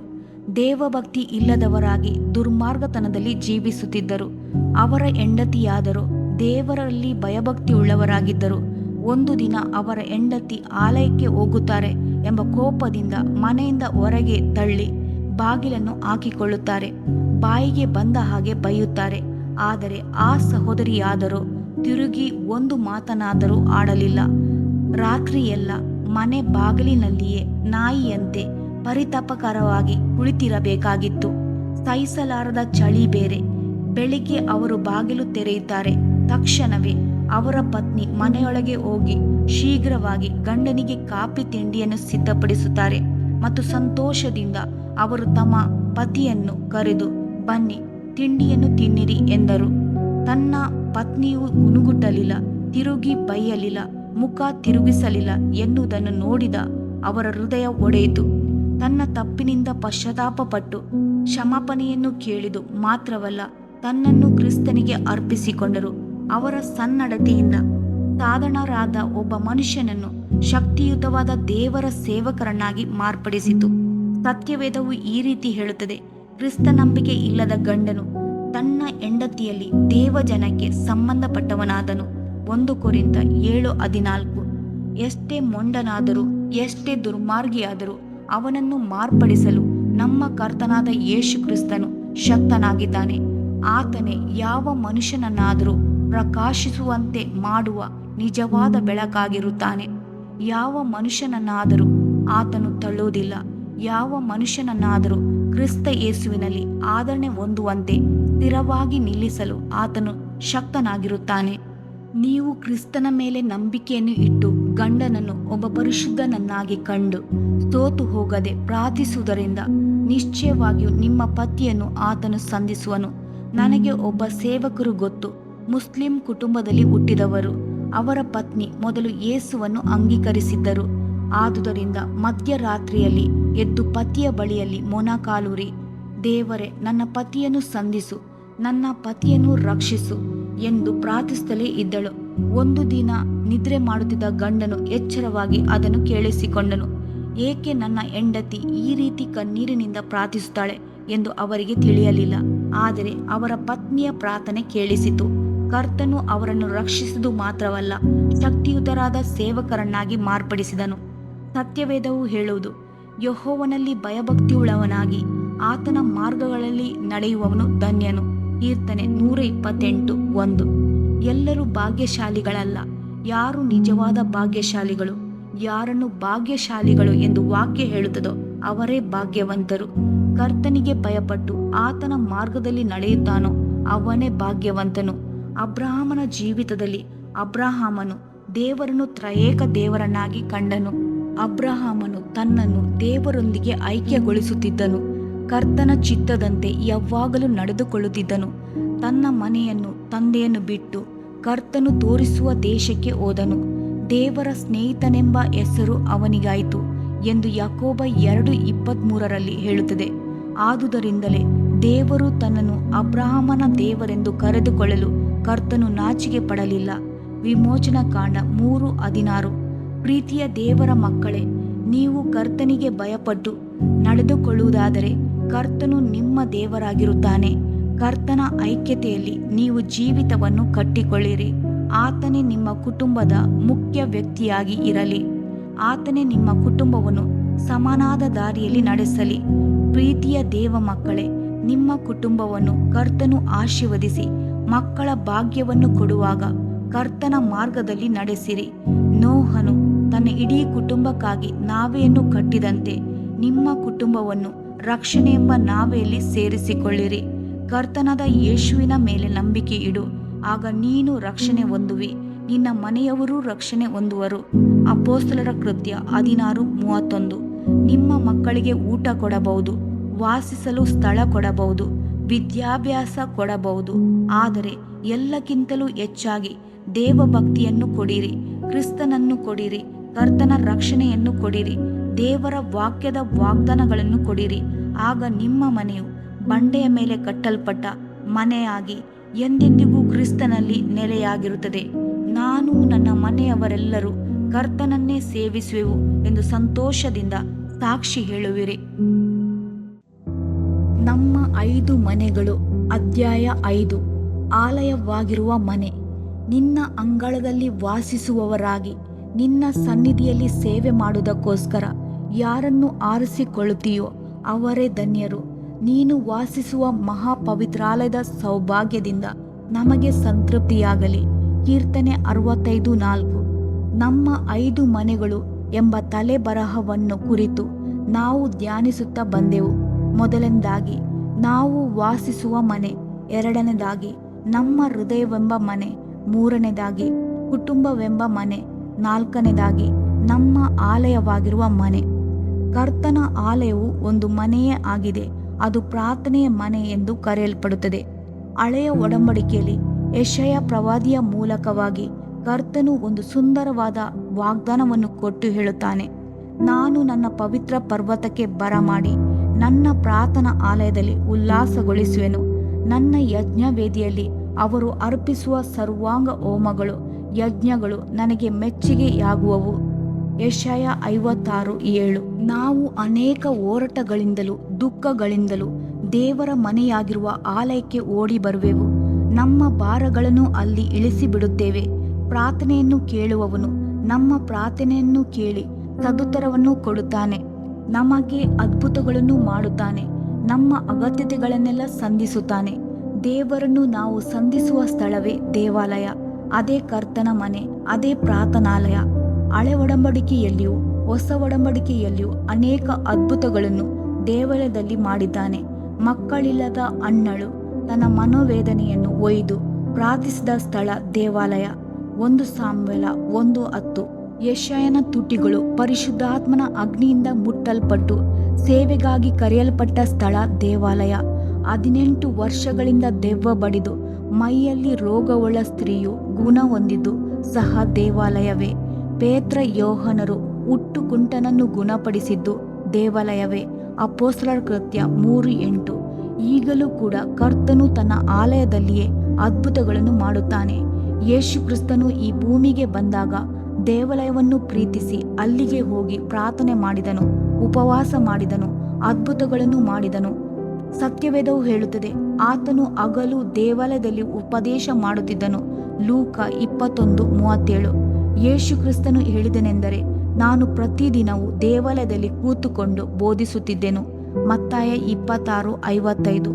ಆದರೆ ಆ ಪ್ರಾರ್ಥನಾಲಯವು ಪ್ರಾರ್ಥನೆಗೆ ಪ್ರಾಮುಖ್ಯತೆಯನ್ನು ಕೊಡದೆ, ಕರ್ತನಿಗೆ ಪ್ರಾಮುಖ್ಯತೆಯನ್ನು ಕೊಡದೆ ವ್ಯಾಪಾರ ಸ್ಥಳವಾಗಿ ಮಾರ್ಪಟ್ಟಾಗ ಕರ್ತನ ಹೃದಯ ಒಡೆಯಿತು. ಅಲ್ಲಿ ಪಾರಿವಾಳ ಮಾರುವವರು, ಕೊಳ್ಳುವವರು ದೇವಾಲಯವನ್ನು ಅಶುದ್ಧ ಮಾಡುತ್ತಿದ್ದರು. ಯೇಸು ಕ್ರಿಸ್ತನ ಹೃದಯ ನೊಂದಿತು. ವಾಕ್ಯವು ಹೇಳುತ್ತದೆ, ಯೇಸು ದೇವಾಲಯವನ್ನು ಪ್ರವೇಶಿಸಿ ಅಲ್ಲಿ ಮಾರುವವರನ್ನು, ಕೊಳ್ಳುವವರನ್ನು ಎಲ್ಲರನ್ನೂ ಹೊರಡಿಸಿ, ನನ್ನ ಆಲಯವು ಪ್ರಾರ್ಥನಾಲಯವೆನಿಸಿಕೊಳ್ಳುವುದು, ನೀವು ಅದನ್ನು ಕಳ್ಳರ ಗವಿ ಮಾಡಿದ್ದೀರಿ ಎಂದನು. ಮತ್ತಾಯ 21:12-13. ಮಾರ್ಕ 11:17. ಲೂಕ 19:46. ಕರ್ತನ ಆಲಯವು ಒಂದು ಪ್ರಾರ್ಥನಾಲಯವಾಗಿರುವುದಾದರೆ ಕರ್ತನ ಸಂತೋಷದಿಂದ ಅದರಲ್ಲಿ ಸಂಚರಿಸುವರು. ದೇವರ ಪ್ರಸನ್ನತೆಯು ಅಲ್ಲಿ ತುಂಬಿಕೊಂಡಿರುತ್ತದೆ. ಲೆಕ್ಕವಿಲ್ಲದಷ್ಟು ದೇವದೂತರುಗಳು, ಕೆರೂಬಿಗಳು, ಸೆರಫಿಯರು ಕರ್ತನನ್ನು ಕೊಂಡಾಡಿ ಸ್ತುತಿಸುತ್ತಿರುವರು. ಸಹೋದರನೇ, ಸಹೋದರಿಯೇ, ಕರ್ತನಾಲಯವು ನಿಮಗೆ ಪ್ರಾರ್ಥನಾಲಯವಾಗಿರಲಿ. ಹಳೆ ಒಡಂಬಡಿಕೆಯಲ್ಲಿ ಪರಿಶುದ್ಧ ಭಕ್ತನಾದ ಯೋಬನು ಯಾವ ರೀತಿ ಒಂದು ಪ್ರಾರ್ಥನಾಲಯಕ್ಕಾಗಿ ತವಕಿಸುತ್ತಾನೆ. ಆಹಾ, ಆತನ ದರ್ಶನವು ಎಲ್ಲಿ ಆದೀತು, ನನಗೆ ಗೊತ್ತಾಗಿದ್ದರೆ ಎಷ್ಟು ಸಂತೋಷ. ಆತನ ಸನ್ನಿಧಿಯನ್ನು ಸೇರೆನು. ಯೋಬ 23:3-4. ನಿಜವೇ, ಸಮಸ್ಯೆಗಳು, ಕಷ್ಟಗಳು, ವೇದನೆಗಳು ತುಂಬಿದ ಈ ಲೋಕದಲ್ಲಿ ಆದರಣೆಯ ಸ್ಥಳವನ್ನು ಹುಡುಕಿ ಲೋಕವು ಅಲೆಯುತ್ತದೆ. ಎಲ್ಲಿ ಹೋಗಿ ನೆಮ್ಮದಿಯನ್ನು ಪಡೆಯಲಿ ಎಂದು ನಿಟ್ಟುಸಿರು ಬಿಡುತ್ತಾರೆ. ಹಳೆ ಒಡಂಬಡಿಕೆಯಲ್ಲಿ ಪರಿಶುದ್ಧ ಜನರು ದೇವರನ್ನು ಸಂಧಿಸಲು ಬಯಸುವಾಗ ಬಲಿಪೀಠವನ್ನು ಕಟ್ಟಿ ಕರ್ತನನ್ನು ಆರಾಧಿಸಿದರು. ಅಬ್ರಹಾಮನು ಹೀಗೆ ಬಲಿ ಸಮರ್ಪಿಸುವ ಸಮಯದಲ್ಲಿ ಕರ್ತನು ಅಗ್ನಿಜ್ವಾಲೆಯಲ್ಲಿ ಇಳಿದು ಬಂದು ಅಬ್ರಹಾಮನೊಂದಿಗೆ ಮನಸ್ಸು ಬಿಚ್ಚಿ ಮಾತನಾಡುತ್ತಾನೆ. ಬಲಿಪೀಠವೇ ಮನುಷ್ಯನು ಕರ್ತನನ್ನು ಸಂಧಿಸುವ ಸ್ಥಳವಾಗಿದ್ದಿತು. ನಂತರ ಮೋಶೆ ದಿನಗಳಲ್ಲಿ ಒಂದು ದೇವದರ್ಶನದ ಗುಡಾರವನ್ನು ಏರ್ಪಡಿಸುವಂತೆ ಕರ್ತನು ಮೋಶೆಗೆ ತಿಳಿಸುತ್ತಾನೆ. ನಾನು ನನ್ನ ಜನರೊಂದಿಗೆ ವಾಸಿಸಬೇಕು ಎಂದು ತನ್ನ ಇಷ್ಟವನ್ನು ತಿಳಿಸುತ್ತಾನೆ. ಹಾಗೆಯೇ ಮೋಶೆ ದೇವದರ್ಶನ ಗುಡಾರವನ್ನು ಕಟ್ಟಿದಾಗ ಅಲ್ಲಿದ್ದು ಮಹಾಪರಿಶುದ್ಧ ಸ್ಥಳದಿಂದ ಕರ್ತನು ಇಸ್ರಾಯೇಲ್ ಜನರನ್ನು ಸಂಧಿಸಿದನು ಮತ್ತು ಅವರೊಂದಿಗೆ ಮಾತನಾಡಿದನು. ಅದಾದ ನಂತರ ಸೊಲೊಮೋನನು ಕರ್ತನಿಗೆಂದು ಮಹಿಮೆಯಾದ ದೇವಾಲಯವನ್ನು ಕಟ್ಟಿದಾಗ ಕರ್ತನು ಬಹಳ ಸಂತೋಷದಿಂದ ತನ್ನ ಜನರನ್ನು ಸಂಧಿಸಲು ಇಳಿದು ಬಂದನು. ತನ್ನ ಅಪಾರವಾದ ಮಹಿಮೆಯಿಂದ ಆ ಆಲಯವನ್ನು ತುಂಬಿಸಿದನು. ಯೇಸು ಕ್ರಿಸ್ತನು ಈ ಭೂಮಿಗೆ ಬಂದಾಗ ಅವನು ಕರ್ತನ ಆಲಯದಲ್ಲಿ ಸಂಚರಿಸಿದನು ಎಂದು ವಾಕ್ಯ ಹೇಳುತ್ತದೆ. ಯೋಹಾನ 10:23 ಓದಿ ನೋಡಿರಿ. ಯೇಸು ದೇವಾಲಯದೊಳಗೆ ಸೊಲೊಮೋನನ ಮಂಟಪದಲ್ಲಿ ತಿರುಗಾಡುತ್ತಾ ಇರುವಾಗ, ಹೌದು, ದೇವರು ಆಲಯದಲ್ಲಿ ಸಂಚರಿಸುವನು. ಆಲಯದಲ್ಲಿ ತನ್ನ ಜನರ ಮಧ್ಯದಲ್ಲಿ ತನ್ನ ಮಹಿಮೆಯಿಂದ ಅವರನ್ನು ತುಂಬಿಸುತ್ತಾನೆ. ಜನರ ಅಗತ್ಯತೆಗಳನ್ನೆಲ್ಲ ಸಂಧಿಸಿ ಅಳತೆ ಇಲ್ಲದಷ್ಟು ಅದ್ಭುತಗಳನ್ನು ಮಾಡುವನು. ಆತನು ಆಲಯದಲ್ಲಿ ಸಂಚರಿಸುವಾಗ ಆತನ ಕಣ್ಣುಗಳು ನಿಶ್ಚಯವಾಗಿಯೂ ನಮ್ಮೊಬ್ಬೊಬ್ಬರನ್ನು ಕಾಣುತ್ತದೆ. ನಾವು ಪ್ರಾರ್ಥಿಸುವ ಒಂದೊಂದು ವಿಜ್ಞಾಪನೆಗಳನ್ನು ಆತನ ಕಿವಿಗಳು ಗಮನದಿಂದ ಕೇಳುತ್ತವೆ. ಕರ್ತನ ವಾಗ್ದಾನವೇನು? ಎಲ್ಲಿ ನನ್ನ ನಾಮದಲ್ಲಿ 2-3 ಕೂಡಿ ಬರುತ್ತಾರೋ ಅವರ ಮಧ್ಯದಲ್ಲಿ ನಾನು ಇರುವೆನು ಎಂದು ವಾಗ್ದಾನ ಮಾಡಿರುತ್ತಾನೆ. ದೇವಜನರು ಸೇರಿ ಕರ್ತನನ್ನು ಆರಾಧಿಸುವ ಸ್ಥಳವೇ ಆಲಯ. ಎಂದರೆ ದೇವರ ಮಕ್ಕಳೊಂದಿಗೆ ಐಕ್ಯಗೊಳ್ಳುವುದೇ ದೇವಾಲಯ. ಕರ್ತನ ಆಲಯದಲ್ಲಿ ನಡೆಯುವ ಆರಾಧನೆಗಳು, ಆಡುವ ಹಾಡುಗಳು, ಪ್ರಸಂಗಗಳು, ಅರ್ಪಿಸುವ ಪ್ರಾರ್ಥನೆಗಳು, ಸಾಕ್ಷಿಗಳು ಎಲ್ಲವೂ ನಮ್ಮ ಹೃದಯವನ್ನು ಪರವಶಪಡಿಸುತ್ತವೆ. ಕರ್ತನ ಆಲಯದಲ್ಲಿ ನಾವು ಕಳೆಯುವ ಕೆಲವು ಸಮಯಗಳು ಎಷ್ಟೊಂದು ಮಹಿಮೆಯಾದದ್ದು, ಎಷ್ಟೊಂದು ಸಂತೋಷವಾದದ್ದು. ದಾವೀದ ರಾಜನು ಹೇಳುತ್ತಾನೆ, ಕರ್ತನ ಮಂದಿರಕ್ಕೆ ಹೋಗೋಣ ಬಾ ಎಂದು ಜನರು ನನ್ನನ್ನು ಕರೆದಾಗ ನನಗೆ ಸಂತೋಷವಾಯಿತು. ಕೀರ್ತನೆ 122:1. ಕರ್ತನ ಮಂದಿರದ ಮೇಲೆ ದಾವೀದನಿಗೆ ಅಷ್ಟೊಂದು ಪ್ರೀತಿ, ದಾಹ ಇದ್ದಿತು. ನಾನಂತೂ ನಿನ್ನ ಮಹಾಕೃಪೆಯನ್ನು ಹೊಂದಿದವನಾಗಿ ನಿನ್ನ ಮಂದಿರದೊಳಕ್ಕೆ ಪ್ರವೇಶಿಸುವೆನು. ನಿನ್ನಲ್ಲಿಯೇ ಭಯಭಕ್ತಿಯುಳ್ಳವನಾಗಿ ನಿನ್ನ ಪರಿಶುದ್ಧ ಆಲಯದ ಕಡೆಗೆ ಅಡ್ಡ ಬೀಳುವೆನು. ಕೀರ್ತನೆ 5:7. ಕರ್ತನು ತನ್ನ ಪರಿಶುದ್ಧ ಮಂದಿರದಲ್ಲಿದ್ದಾನೆ. ಆತನು ತನ್ನ ಸಿಂಹಾಸನವನ್ನು ಪರಲೋಕದಲ್ಲಿ ಸ್ಥಾಪಿಸಿದ್ದಾನೆ. ಆತನ ಕಣ್ಣುಗಳು ಮಾನವರನ್ನು ನೋಡುತ್ತವೆ. ಕೀರ್ತನೆ 11:4. ದಾವೀದನ ಆಸೆ ಏನಾಗಿತ್ತು? ದೊಡ್ಡ ಅರಮನೆಯನ್ನೋ ಅಂತಃಪುರಗಳನ್ನೋ ಅಲ್ಲ. ತನ್ನ ಒಂದೇ ಆಸೆಯನ್ನು ದಾವೀದನು ಪ್ರಕಟಿಸಿಕೊಳ್ಳುವಾಗ, ನನ್ನ ಜೀವಮಾನದಲ್ಲೆಲ್ಲ ಕರ್ತನ ಮನೆಯಲ್ಲಿ ವಾಸ ಮಾಡುತ್ತಾ ಆತನ ಪ್ರಸನ್ನತೆಯನ್ನು ನೋಡುವುದಕ್ಕೂ ಆತನ ಮಂದಿರದಲ್ಲಿ ಧ್ಯಾನ ಮಾಡುವುದಕ್ಕೂ ನನಗೆ ಅಪ್ಪಣೆಯಾಗಬೇಕೆಂಬ ಒಂದೇ ವರವನ್ನು ಕರ್ತನಿಂದ ಕೇಳಿಕೊಂಡು ಅದನ್ನೇ ಎದುರು ನೋಡುತ್ತಿರುವೆನು. ಕೀರ್ತನೆ 27:4. ಪ್ರೀತಿಯುಳ್ಳ ದೇವರ ಮಕ್ಕಳೇ, ನೀವು ನಿಮ್ಮ ಅಭಿಮಾನವನ್ನು ಆಲಯದ ಮೇಲಿಟ್ಟಿರುವಿರಾ? ದೇವರ ಮಕ್ಕಳ ಅನ್ಯೂನತೆಯಲ್ಲಿ ಸೇರಿ ಕರ್ತನನ್ನು ಆರಾಧಿಸುವೆಯಾ? ಆಲಯಕ್ಕೆ ಹೋಗುವಾಗೆಲ್ಲ ಕರ್ತನನ್ನು ಹೃದಯದ ಅಂತರಾಳದಿಂದ ಸ್ತುತಿಸಲು, ಆರಾಧಿಸಲು ಹೊರಡು. ನಿನ್ನ ಆರಾಧನೆ ಕರ್ತನಿಗೆ ಮೆಚ್ಚುಗೆಯಾದುದಾಗಿರಲಿ. ನಿನ್ನ ಕುಟುಂಬವನ್ನು ನೋಡಿದಾಗೆಲ್ಲ ಕರ್ತನಿಗೆ ಒಂದು ಎದುರು ನೋಡುವಿಕೆಯೂ ಉಂಟು. ಈ ನನ್ನ ಜನರು ನನ್ನ ಸ್ತೋತ್ರವನ್ನು ಪ್ರಚುರಪಡಿಸಲಿ ಎಂದು ನಾನು ಸೃಷ್ಟಿಸಿದ ಪ್ರಜೆಗಳು. ಯೆಶಾಯ 43:20. ಆಲಯಕ್ಕೆ ಹೋಗುವುದು ಏನೋ ಒಂದು ಕರ್ತವ್ಯಕ್ಕಾಗಿಯೋ ಬೇರೆಯವರ ಬಲವಂತಕ್ಕಾಗಿಯೋ ಅಲ್ಲ. ದೇವರ ಆಲಯದ ಸಂಪೂರ್ಣ ಆಶೀರ್ವಾದಗಳಿಂದ ನೀನು ತುಂಬಲ್ಪಡಬೇಕು. ಜೀವಜಲದ ಬುಗ್ಗೆಯಿಂದ ನಿನ್ನ ದಾಹವು ನೀಗಲ್ಪಡಬೇಕು. ಕರ್ತನ ಮಾತುಗಳಾಗಿರುವ ಪರಲೋಕದ ಮನ್ನದಿಂದ ನೀನು ಪೋಷಿಸಲ್ಪಡಬೇಕು. ಕರ್ತನು ವಾಸಿಸುವ ಮಹಾಪವಿತ್ರಾಲಯದ ಸೌಭಾಗ್ಯದಿಂದ ನೀನು ಸಂತೃಪ್ತಿ ಹೊಂದಬೇಕು. ಕೀರ್ತನೆ 65:4. ದೇವರ ಮಕ್ಕಳೇ, ಸಭೆಯಾಗಿ ಕೂಡಿ ಬರುವುದನ್ನು ಒಂದು ದಿನವೂ ಅಸಡ್ಡೆ ಮಾಡದಿರಿ. ಅದು ನಿಮ್ಮ ಆತ್ಮೀಯ ಅಭಿವೃದ್ಧಿಗೆ ಬಹಳ ಪ್ರಯೋಜನವಾಗುತ್ತದೆ. ಒಬ್ಬರಿಗೊಬ್ಬರು ಬುದ್ಧಿ ಹೇಳಿಕೊಂಡು, ಒಬ್ಬರ ಭಾರವನ್ನು ಒಬ್ಬರು ಹೊತ್ತುಕೊಂಡು ಪ್ರಾರ್ಥಿಸಿ ಕ್ರಿಸ್ತನ ಐಕ್ಯದಲ್ಲಿ ನೆಲೆಯಾಗಿ ನಿಲ್ಲಿರಿ. ಆಗ ಕರ್ತನು ನಿಮ್ಮನ್ನು ಆಶೀರ್ವದಿಸುವನು. ನಮ್ಮ 5 ಮನೆಗಳು. ಅಧ್ಯಾಯ 6. ಪರಲೋಕದಲ್ಲಿರುವ ನಿತ್ಯವಾದ ಮನೆ. ನಿಶ್ಚಯವಾಗಿ ನನ್ನ ಜೀವಮಾನದಲ್ಲೆಲ್ಲ ಶುಭವೂ ಕೃಪೆಯು ನನ್ನನ್ನು ಹಿಂಬಾಲಿಸುವವು. ನಾನು ಸದಾಕಾಲವೂ ಕರ್ತನ ಮಂದಿರದಲ್ಲಿ ವಾಸಿಸುವೆನು. ಕೀರ್ತನೆ 23:6. 5 ಬಗೆಯ ಮನೆಗಳ ಕುರಿತಾಗಿ ನಾವು ಧ್ಯಾನಿಸುತ್ತಾ ಬಂದೆವು. ಮೊದಲನೇದಾಗಿ ನಾವು ವಾಸಿಸುವ ಮನೆ. ಎರಡನೆಯದು ನಮ್ಮ ಹೃದಯವೆಂಬ ಮನೆ. ಮೂರನೇದಾಗಿ ಕುಟುಂಬವಾಗಿರುವ ಮನೆ. ನಾಲ್ಕನೇದಾಗಿ ದೇವಾಲಯವಾಗಿರುವ ಮನೆ. ಕೊನೆಯದಾಗಿ ಕರ್ತನ ಮನೆ. ಕರ್ತನ ಮನೆ ಎಂದು ಹೇಳುವುದು ನಿತ್ಯವಾದ ವಾಸಸ್ಥಳವನ್ನು, ಪರಲೋಕದ ವಾಸಸ್ಥಳವನ್ನು ತೋರಿಸುತ್ತದೆ. ಹೌದು, ನಮಗೊಂದು ನಿರೀಕ್ಷೆ ಇದೆ. ನಿತ್ಯವಾಗಿ ಯೇಸುವಿನೊಂದಿಗೆ ಜೀವಿಸುವುದೇ ಆ ನಿರೀಕ್ಷೆ. ಕರ್ತನು ಇಂಥ ಒಂದು ದೊಡ್ಡ ನಂಬಿಕೆಯನ್ನು ನಮ್ಮ ಹೃದಯದಲ್ಲಿ ಇಟ್ಟಿರುತ್ತಾನೆ. ಈ ಲೋಕದೊಂದಿಗೆ ನಮ್ಮ ಜೀವಿತ ಮುಗಿದು ಹೋಗುವುದಿಲ್ಲ. ದಾವೀದ ರಾಜನು ತನ್ನ 23ನೇ ಕೀರ್ತನೆಯಲ್ಲಿ ಕೊನೆಯಲ್ಲಿ, ನನ್ನ ಜೀವಮಾನದಲ್ಲೆಲ್ಲ ಶುಭವೂ ಕೃಪೆಯು ನನ್ನನ್ನು ಹಿಂಬಾಲಿಸುವವು. ನಾನು ಸದಾಕಾಲವೂ ಕರ್ತನ ಮಂದಿರದಲ್ಲಿ ವಾಸಿಸುವೆನು. ಕೀರ್ತನೆ 23:6 ಎಂದು ಹೇಳುತ್ತಾನೆ. 23ನೇ ಕೀರ್ತನೆಯಲ್ಲಿ ಕರ್ತನನ್ನು ನಮ್ಮ ಕುರುಬನನ್ನಾಗಿ ಅಂಗೀಕರಿಸುವಾಗ ನಮಗೆ ಸಿಗುವ ಆಶೀರ್ವಾದಗಳನ್ನು ಕುರಿತು ಹೇಳಲ್ಪಟ್ಟಿದೆ. ಮಹಿಮೆಯಾದ ಆಶೀರ್ವಾದಗಳು. ಯೇಸುಕ್ರಿಸ್ತನ ರಕ್ತದಿಂದ ಬಿಡುಗಡೆ ಹೊಂದಿದ ಪ್ರತಿಯೊಬ್ಬ ದೇವರ ಮಕ್ಕಳಿಗೂ ಪರಲೋಕವನ್ನು ಕುರಿತು ಒಂದು ನಂಬಿಕೆ ಉಂಟು. ನಮ್ಮ ಹೆಸರುಗಳು ಜೀವಬಾಧ್ಯರ ಪುಸ್ತಕದಲ್ಲಿ ಬರೆಯಲ್ಪಡಬೇಕಾದರೆ ನಾವು ನಿಶ್ಚಯವಾಗಿಯೂ ಕರ್ತನ ಮಕ್ಕಳಾಗಿರುತ್ತೇವೆ.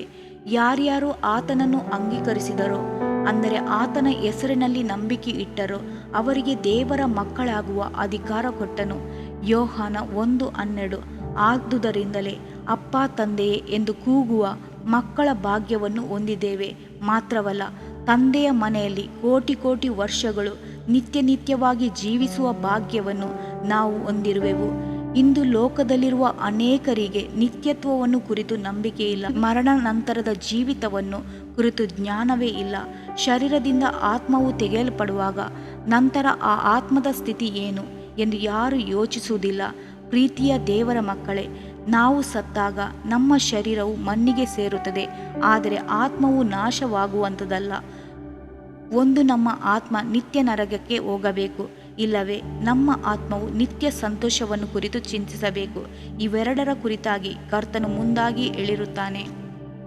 ಒಂದು, ಪಿಶಾಚನಿಗೂ ಅವನ ದೂತರಿಗೂ ಸಿದ್ಧ ಮಾಡಿರುವ ನಿತ್ಯ ಬೆಂಕಿ, ಗಂಧಕಗಳುರಿಯುವ ಕೆರೆ, ಮತ್ತಾಯ 25:41. ಮತ್ತೊಂದು, ದೇವರು ಯಜ್ಞದ ಕುರಿಯದಾತನು, 1000 ದೇವದೂತರುಗಳು, ಪರಿಶುದ್ಧ ಜನರು ಇರುವ ಪರಲೋಕ ರಾಜ. ಇವೆರಡರಲ್ಲಿ ಒಂದು ನಾವು ಆರಿಸಿಕೊಳ್ಳಲೇಬೇಕು. ಆರಿಸಿಕೊಳ್ಳುವಿಕೆ ನಮ್ಮದು. ನಾವು ಈ ಭೂಮಿಯಲ್ಲಿ ಜೀವಿಸುವಾಗಲೇ ಇದನ್ನು ಆರಿಸಿಕೊಳ್ಳಬೇಕು.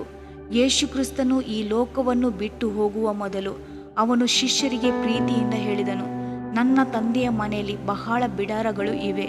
ಇಲ್ಲದಿದ್ದರೆ ನಿಮಗೆ ಹೇಳುತ್ತಿದ್ದೆನು, ನಿಮಗೆ ಸ್ಥಳವನ್ನು ಸಿದ್ಧ ಮಾಡುವುದಕ್ಕೆ ಹೋಗುತ್ತೇನಲ್ಲ. ಯೋಹಾನ 14:2-3. ತಂದೆಯ ಮನೆಯಲ್ಲಿ ಅನೇಕ ವಾಸಸ್ಥಳಗಳು ಇದ್ದಾಗ್ಯೂ ಯೇಸುಕ್ರಿಸ್ತನು ನಮಗಾಗಿ ಒಂದು ಹೊಸ ವಾಸಸ್ಥಳವನ್ನು ಸಿದ್ಧ ಮಾಡಲು ಇಷ್ಟಪಡುತ್ತಾನೆ. ತಂದೆಯ ಮನೆಯಲ್ಲಿರುವ ಸ್ಥಳದಲ್ಲಿ ಒಂದು ವೇಳೆ ಹಳೆ ಒಡಂಬಡಿಕೆಯ ಪರಿಶುದ್ಧ ಜನರು ಬಂದಿದ್ದಿರಬಹುದು. ಅವರುಗಳು ಕರ್ತನ ಸ್ನೇಹಿತರು ಎಂಬ ಸಂಬಂಧದಿಂದ ಮಾತ್ರವೇ ಬಂದಿರಬಹುದು.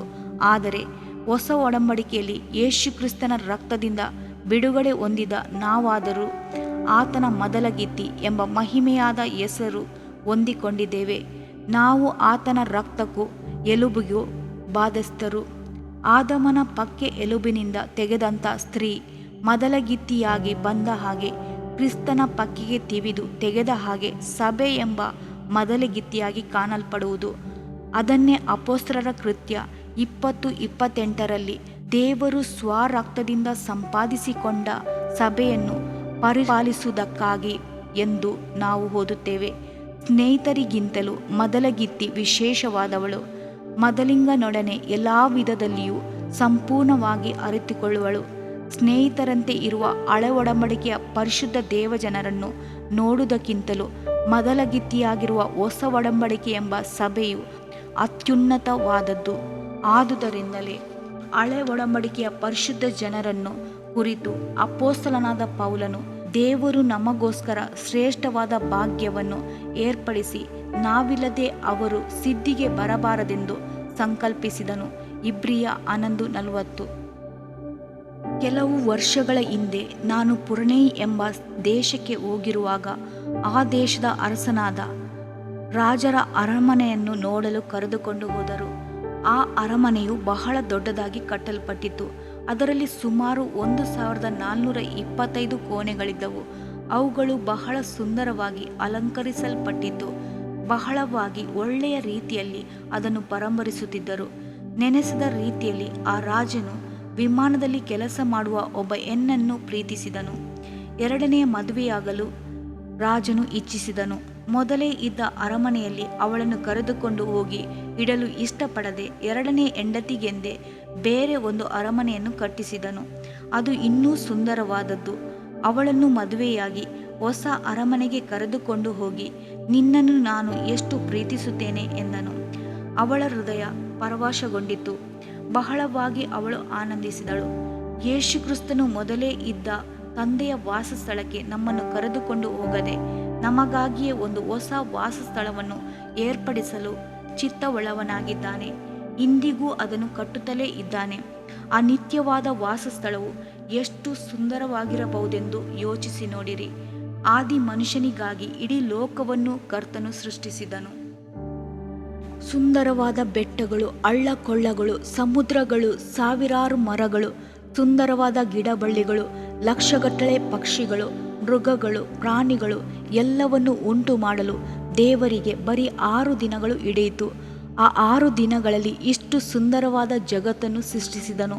ಆದರೆ ನಮಗಾಗಿ ಸೃಷ್ಟಿಸುವ ನಿತ್ಯವಾದ ಮನೆಗಳಾದರೂ ಸುಮಾರು 3000 ವರ್ಷಗಳಿಂದಲೂ ಸೃಷ್ಟಿಯಾಗುತ್ತಲೇ ಇರುವುದು. ಆ 6 ದಿನಗಳಲ್ಲಿ ಉಂಟು ಮಾಡಿದ ಈ ಲೋಕವೇ ಇಷ್ಟು ಚೆಂದವಾಗಿರಬೇಕಾದರೆ ಆತನ ಮೊದಲಗಿತ್ತಿಯಾದ ನಮ್ಮನ್ನು ಎನಿಸಿ 3000 ವರ್ಷಗಳಿಂದಲೂ ಕರ್ತನು ಕಟ್ಟಿ ಎಬ್ಬಿಸುವ ಹೊಸ ಯೆರೂಸಲೇಮ್ ಪೂರ್ಣ ಚಿಯೋನ್ ಇನ್ನೆಷ್ಟು ಚೆಂದವಾಗಿರಬಹುದು. ಆದುದರಿಂದ ಅಪೊಸ್ತಲನಾದ ಪೌಲನು ಆ ಪರಲೋಕ ರಾಜ್ಯವನ್ನು ನೆನೆಸಿ ಉಲ್ಲಾಸದಿಂದ, ನಾವಾದರೂ ಪರಲೋಕ ಸಂಸ್ಥಾನದವರು, ಕರ್ತನಾದ ಯೇಸು ಕ್ರಿಸ್ತನು ಅಲ್ಲಿಂದಲೇ ರಕ್ಷಕನಾಗಿ ಬರುವುದನ್ನು ಎದುರು ನೋಡುತ್ತಿದ್ದೇವೆ. ಫಿಲಿಪ್ಪಿ 3:20. ಯೇಸು ಕ್ರಿಸ್ತನ ಬರೋಣದಲ್ಲಿ ನಾವು ಎತ್ತಲ್ಪಡುವಾಗ ಆ ನಿತ್ಯವಾದ ಮನೆಗಳೆಲ್ಲವನ್ನು ಕಣ್ಣು ತಣಿಯುವವರೆಗೂ ನೋಡುವೆವು. ಅದಕ್ಕಾಗಿ ನಮ್ಮನ್ನು ಸಿದ್ಧಪಡಿಸಿಕೊಳ್ಳೋಣವೇ ಮಾತ್ರವಲ್ಲ, ನಮ್ಮ ವಸ್ತುಗಳಿಂದಲೂ ಸುವಾರ್ಥ ಸೇವೆಗಳಿಂದಲೂ ಅನೇಕ ಆತ್ಮಗಳನ್ನು ಗೆಲ್ಲುವಂತೆ ಮಾಡುವಾಗ ಅವರು ಕೂಡ ಆ ನಿತ್ಯ ವಾಸ ಸ್ಥಳವು ಉಂಟಾಗುತ್ತದೆ. ಯೇಸು ಹೇಳಿದನೆಂದರೆ, ಅನ್ಯಾಯದ ಧನದ ಮೂಲಕವಾಗಿ ನಿಮಗೆ ಸ್ನೇಹಿತರನ್ನು ಮಾಡಿಕೊಳ್ಳಿರಿ, ಏಕೆಂದರೆ ಅದು ನಿಮ್ಮ ಕೈ ಬಿಟ್ಟು ಹೋದಾಗ ಅವರು ನಿಮ್ಮನ್ನು ಶಾಶ್ವತವಾದ ವಾಸಸ್ಥಾನಗಳಲ್ಲಿ ಸೇರಿಸಿಕೊಳ್ಳುವರು. ಲೂಕ 16:9. ಭೂಮಿಯಲ್ಲಿರುವಾಗ ನಮ್ಮ ನೆಂಟರಿಷ್ಟರ ಮನೆಗಳಿಗೆ ಹೋಗಿ ಸಂತೋಷ ಪಡುವ ಹಾಗೆ ಪರಲೋಕದಲ್ಲಿಯೂ ಅನೇಕ ವಿಶ್ವಾಸಿಗಳು ಸೇವಕರ ಮನೆಗಳಿಗೂ ಹೋಗಿ ಸಂತೋಷ ಪಡುವೆವು. ಆದುದರಿಂದಲೇ ಲೋಕದ ಪ್ರಕಾರವಾದ ವಸ್ತುಗಳನ್ನು ಕೊಟ್ಟು ಸೇವೆ ಮಾಡಿ ಆತ್ಮಗಳನ್ನು ಸಂಪಾದಿಸೋಣ. ಅಬ್ರಹಾಮನು ಮುಪ್ಪಿನ ಪ್ರಾಯದವನಾದಾಗ ಪರಲೋಕದ ವಾಸಸ್ಥಳವನ್ನು ಕುರಿತು ತವಕಪಟ್ಟನು, ನಿರೀಕ್ಷೆಯಿಂದಿದ್ದನು. ಅಬ್ರಹಾಮನನ್ನು ಕುರಿತು ವಾಕ್ಯವು ಹೇಳೋದು, ನಂಬಿಕೆಯಿಂದಲೇ ಅವನು ವಾಗ್ದಾತ್ತ ದೇಶಕ್ಕೆ ಬಂದಾಗ ಅಲ್ಲಿ ಅನ್ಯ ದೇಶದಲ್ಲಿ ಇದ್ದವನಂತೆ ಡೇರೆಗಳಲ್ಲಿ ಇದ್ದುಕೊಂಡು ಪ್ರವಾಸಿಯಾಗಿ ಬದುಕಿದನು. ಅದೇ ವಾಗ್ದಾನಕ್ಕೆ ಸಹಬಾಧ್ಯರಾಗಿದ್ದ ಇಸಾಕನು ಯಾಕೋಬನು ಅವನಂತೆಯೇ ಡೇರೆಗಳಲ್ಲಿ ವಾಸಿಸಿದರು. ಇಬ್ರಿಯ 11:9-10. ಭೂಮಿಯಲ್ಲಿ ಗುಡಾರಗಳಲ್ಲಿ ವಾಸಿಸುತ್ತಿದ್ದ ಅಬ್ರಹಾಮನಿಗೆ ಮಹಿಮೆಯಾದ ಒಂದು ನಿರೀಕ್ಷೆ ಇದ್ದಿತು. ಅದು ಏನು? ದೇವರು ತಾನೇ ಕಟ್ಟಿದ ಅಸ್ತಿವಾರಗಳುಳ್ಳ ನಗರ, ಅದು ನಿತ್ಯವಾದ ವಾಸಸ್ಥಳ. ಅಲ್ಲಿ ನಿತ್ಯವಾದ ಸಂತೋಷವಿದೆ. ಆ ನಿತ್ಯವಾದ ವಾಸಸ್ಥಳವನ್ನು ಯೋಚಿಸಿ ನೋಡಿರಿ. ಭೂಮಿಯಲ್ಲಿರುವ ಪರಿಶುದ್ಧ ಭಕ್ತ ಜನರು, ಪರಲೋಕದಲ್ಲಿರುವ ದೂತರುಗಳು ಒಂದಾಗಿ ಸೇರಿ ಹೊಸ ಒಡಂಬಡಿಕೆಯ ಭಕ್ತರು, ಹಳ ಒಡಂಬಡಿಕೆಯ ಭಕ್ತರು ಅಲ್ಲಿ ಐಕ್ಯಗೊಳ್ಳುವರು. ಅಲ್ಲಿ ಎಲ್ಲರೂ ಒಟ್ಟಾಗಿ ಸೇರಿ ದೇವರನ್ನು ಸ್ತುತಿಸಿ ಆರಾಧನೆ ಮಾಡಿ ದೇವ ಸನ್ನಿಧಾನದಲ್ಲಿ ಸಂತೋಷಿಸುವೆವು. ಜೀವವೃಕ್ಷದ ಫಲಗಳನ್ನು ತಿಂದು ಜೀವದಲ್ಲಿ ಸೇರಿ ಜೀವ ಕಿರೀಟವನ್ನು ಹೊಂದಿ ಬಿಳಿ ವಸ್ತ್ರವನ್ನು ಧರಿಸಿ ನಾರು ಮಡಿಯನ್ನು ಹೊದ್ದು ಆಡಿ ಕುಣಿದಾಡಿ ಸಂತೋಷಿಸುತ್ತಾ ಇರುವೆವು. ದೇವರ ಮಕ್ಕಳೇ, ನಿಮ್ಮ ಆತ್ಮೀಯ ಕಣ್ಣುಗಳಿಂದ ಯಾವಾಗಲೂ ಪರಲೋಕದ ದೃಶ್ಯವನ್ನು ನೋಡುವವರಾಗಿರಿ. ಏಕೆಂದರೆ ಕಾಣುವವುಗಳು ಅನಿತ್ಯವಾದವುಗಳು, ಕಾಣದಿರುವಂಥದ್ದು ಸದಾಕಾಲವೂ ಇರುವಂಥದ್ದು.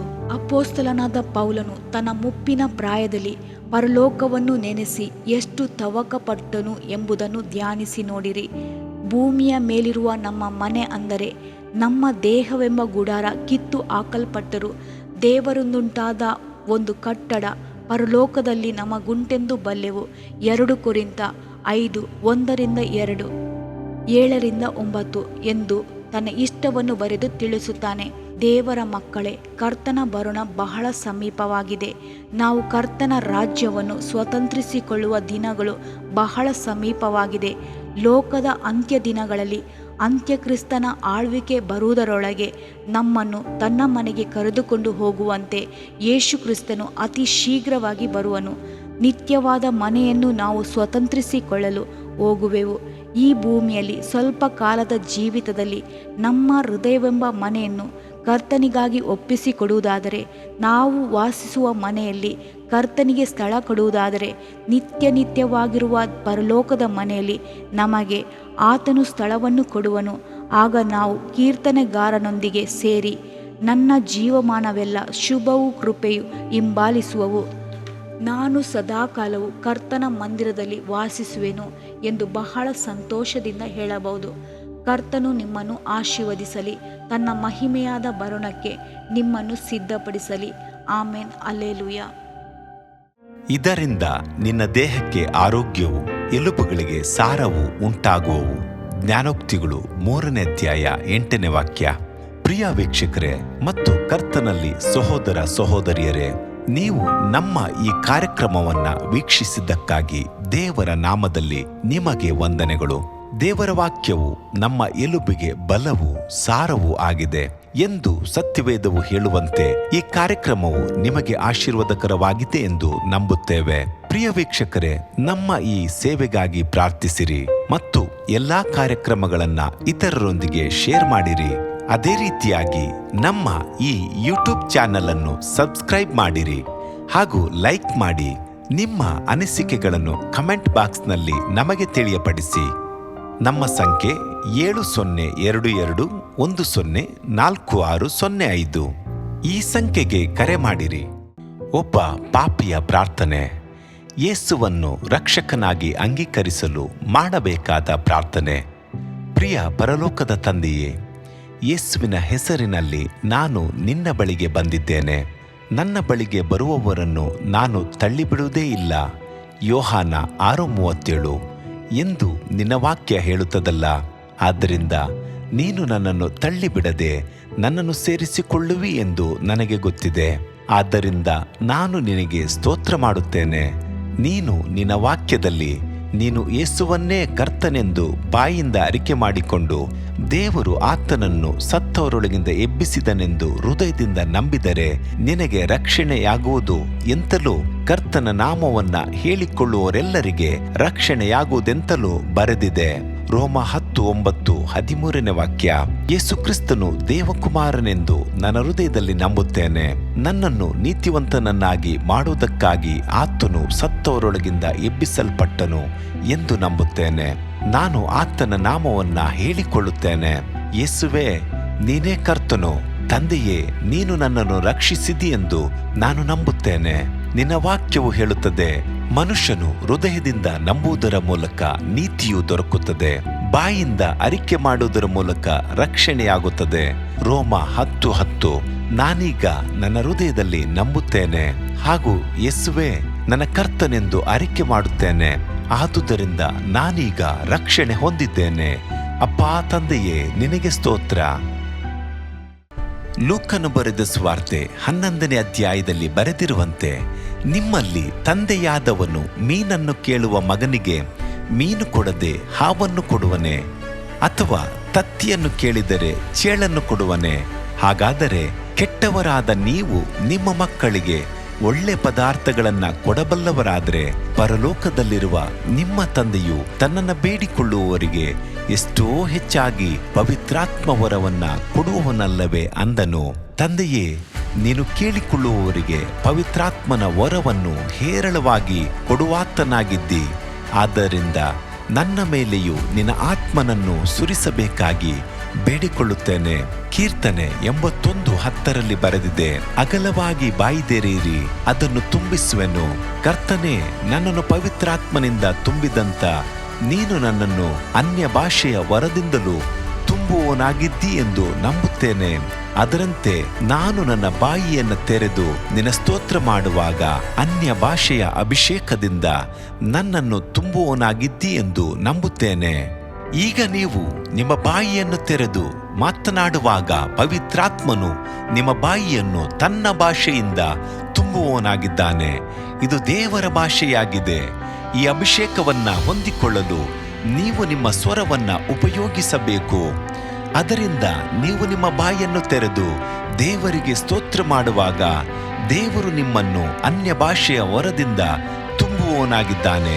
ಪ್ರಿಯರೇ, ಈಗ ನೀವು ಪವಿತ್ರಾತ್ಮನಿಂದ ತುಂಬಲ್ಪಟ್ಟ ಆತನ ಪ್ರಿಯ ಮಕ್ಕಳಾಗಿದ್ದೀರಿ. ದೇವರ ನಾಮಕ್ಕೆ ಸ್ತೋತ್ರವಾಗಲಿ.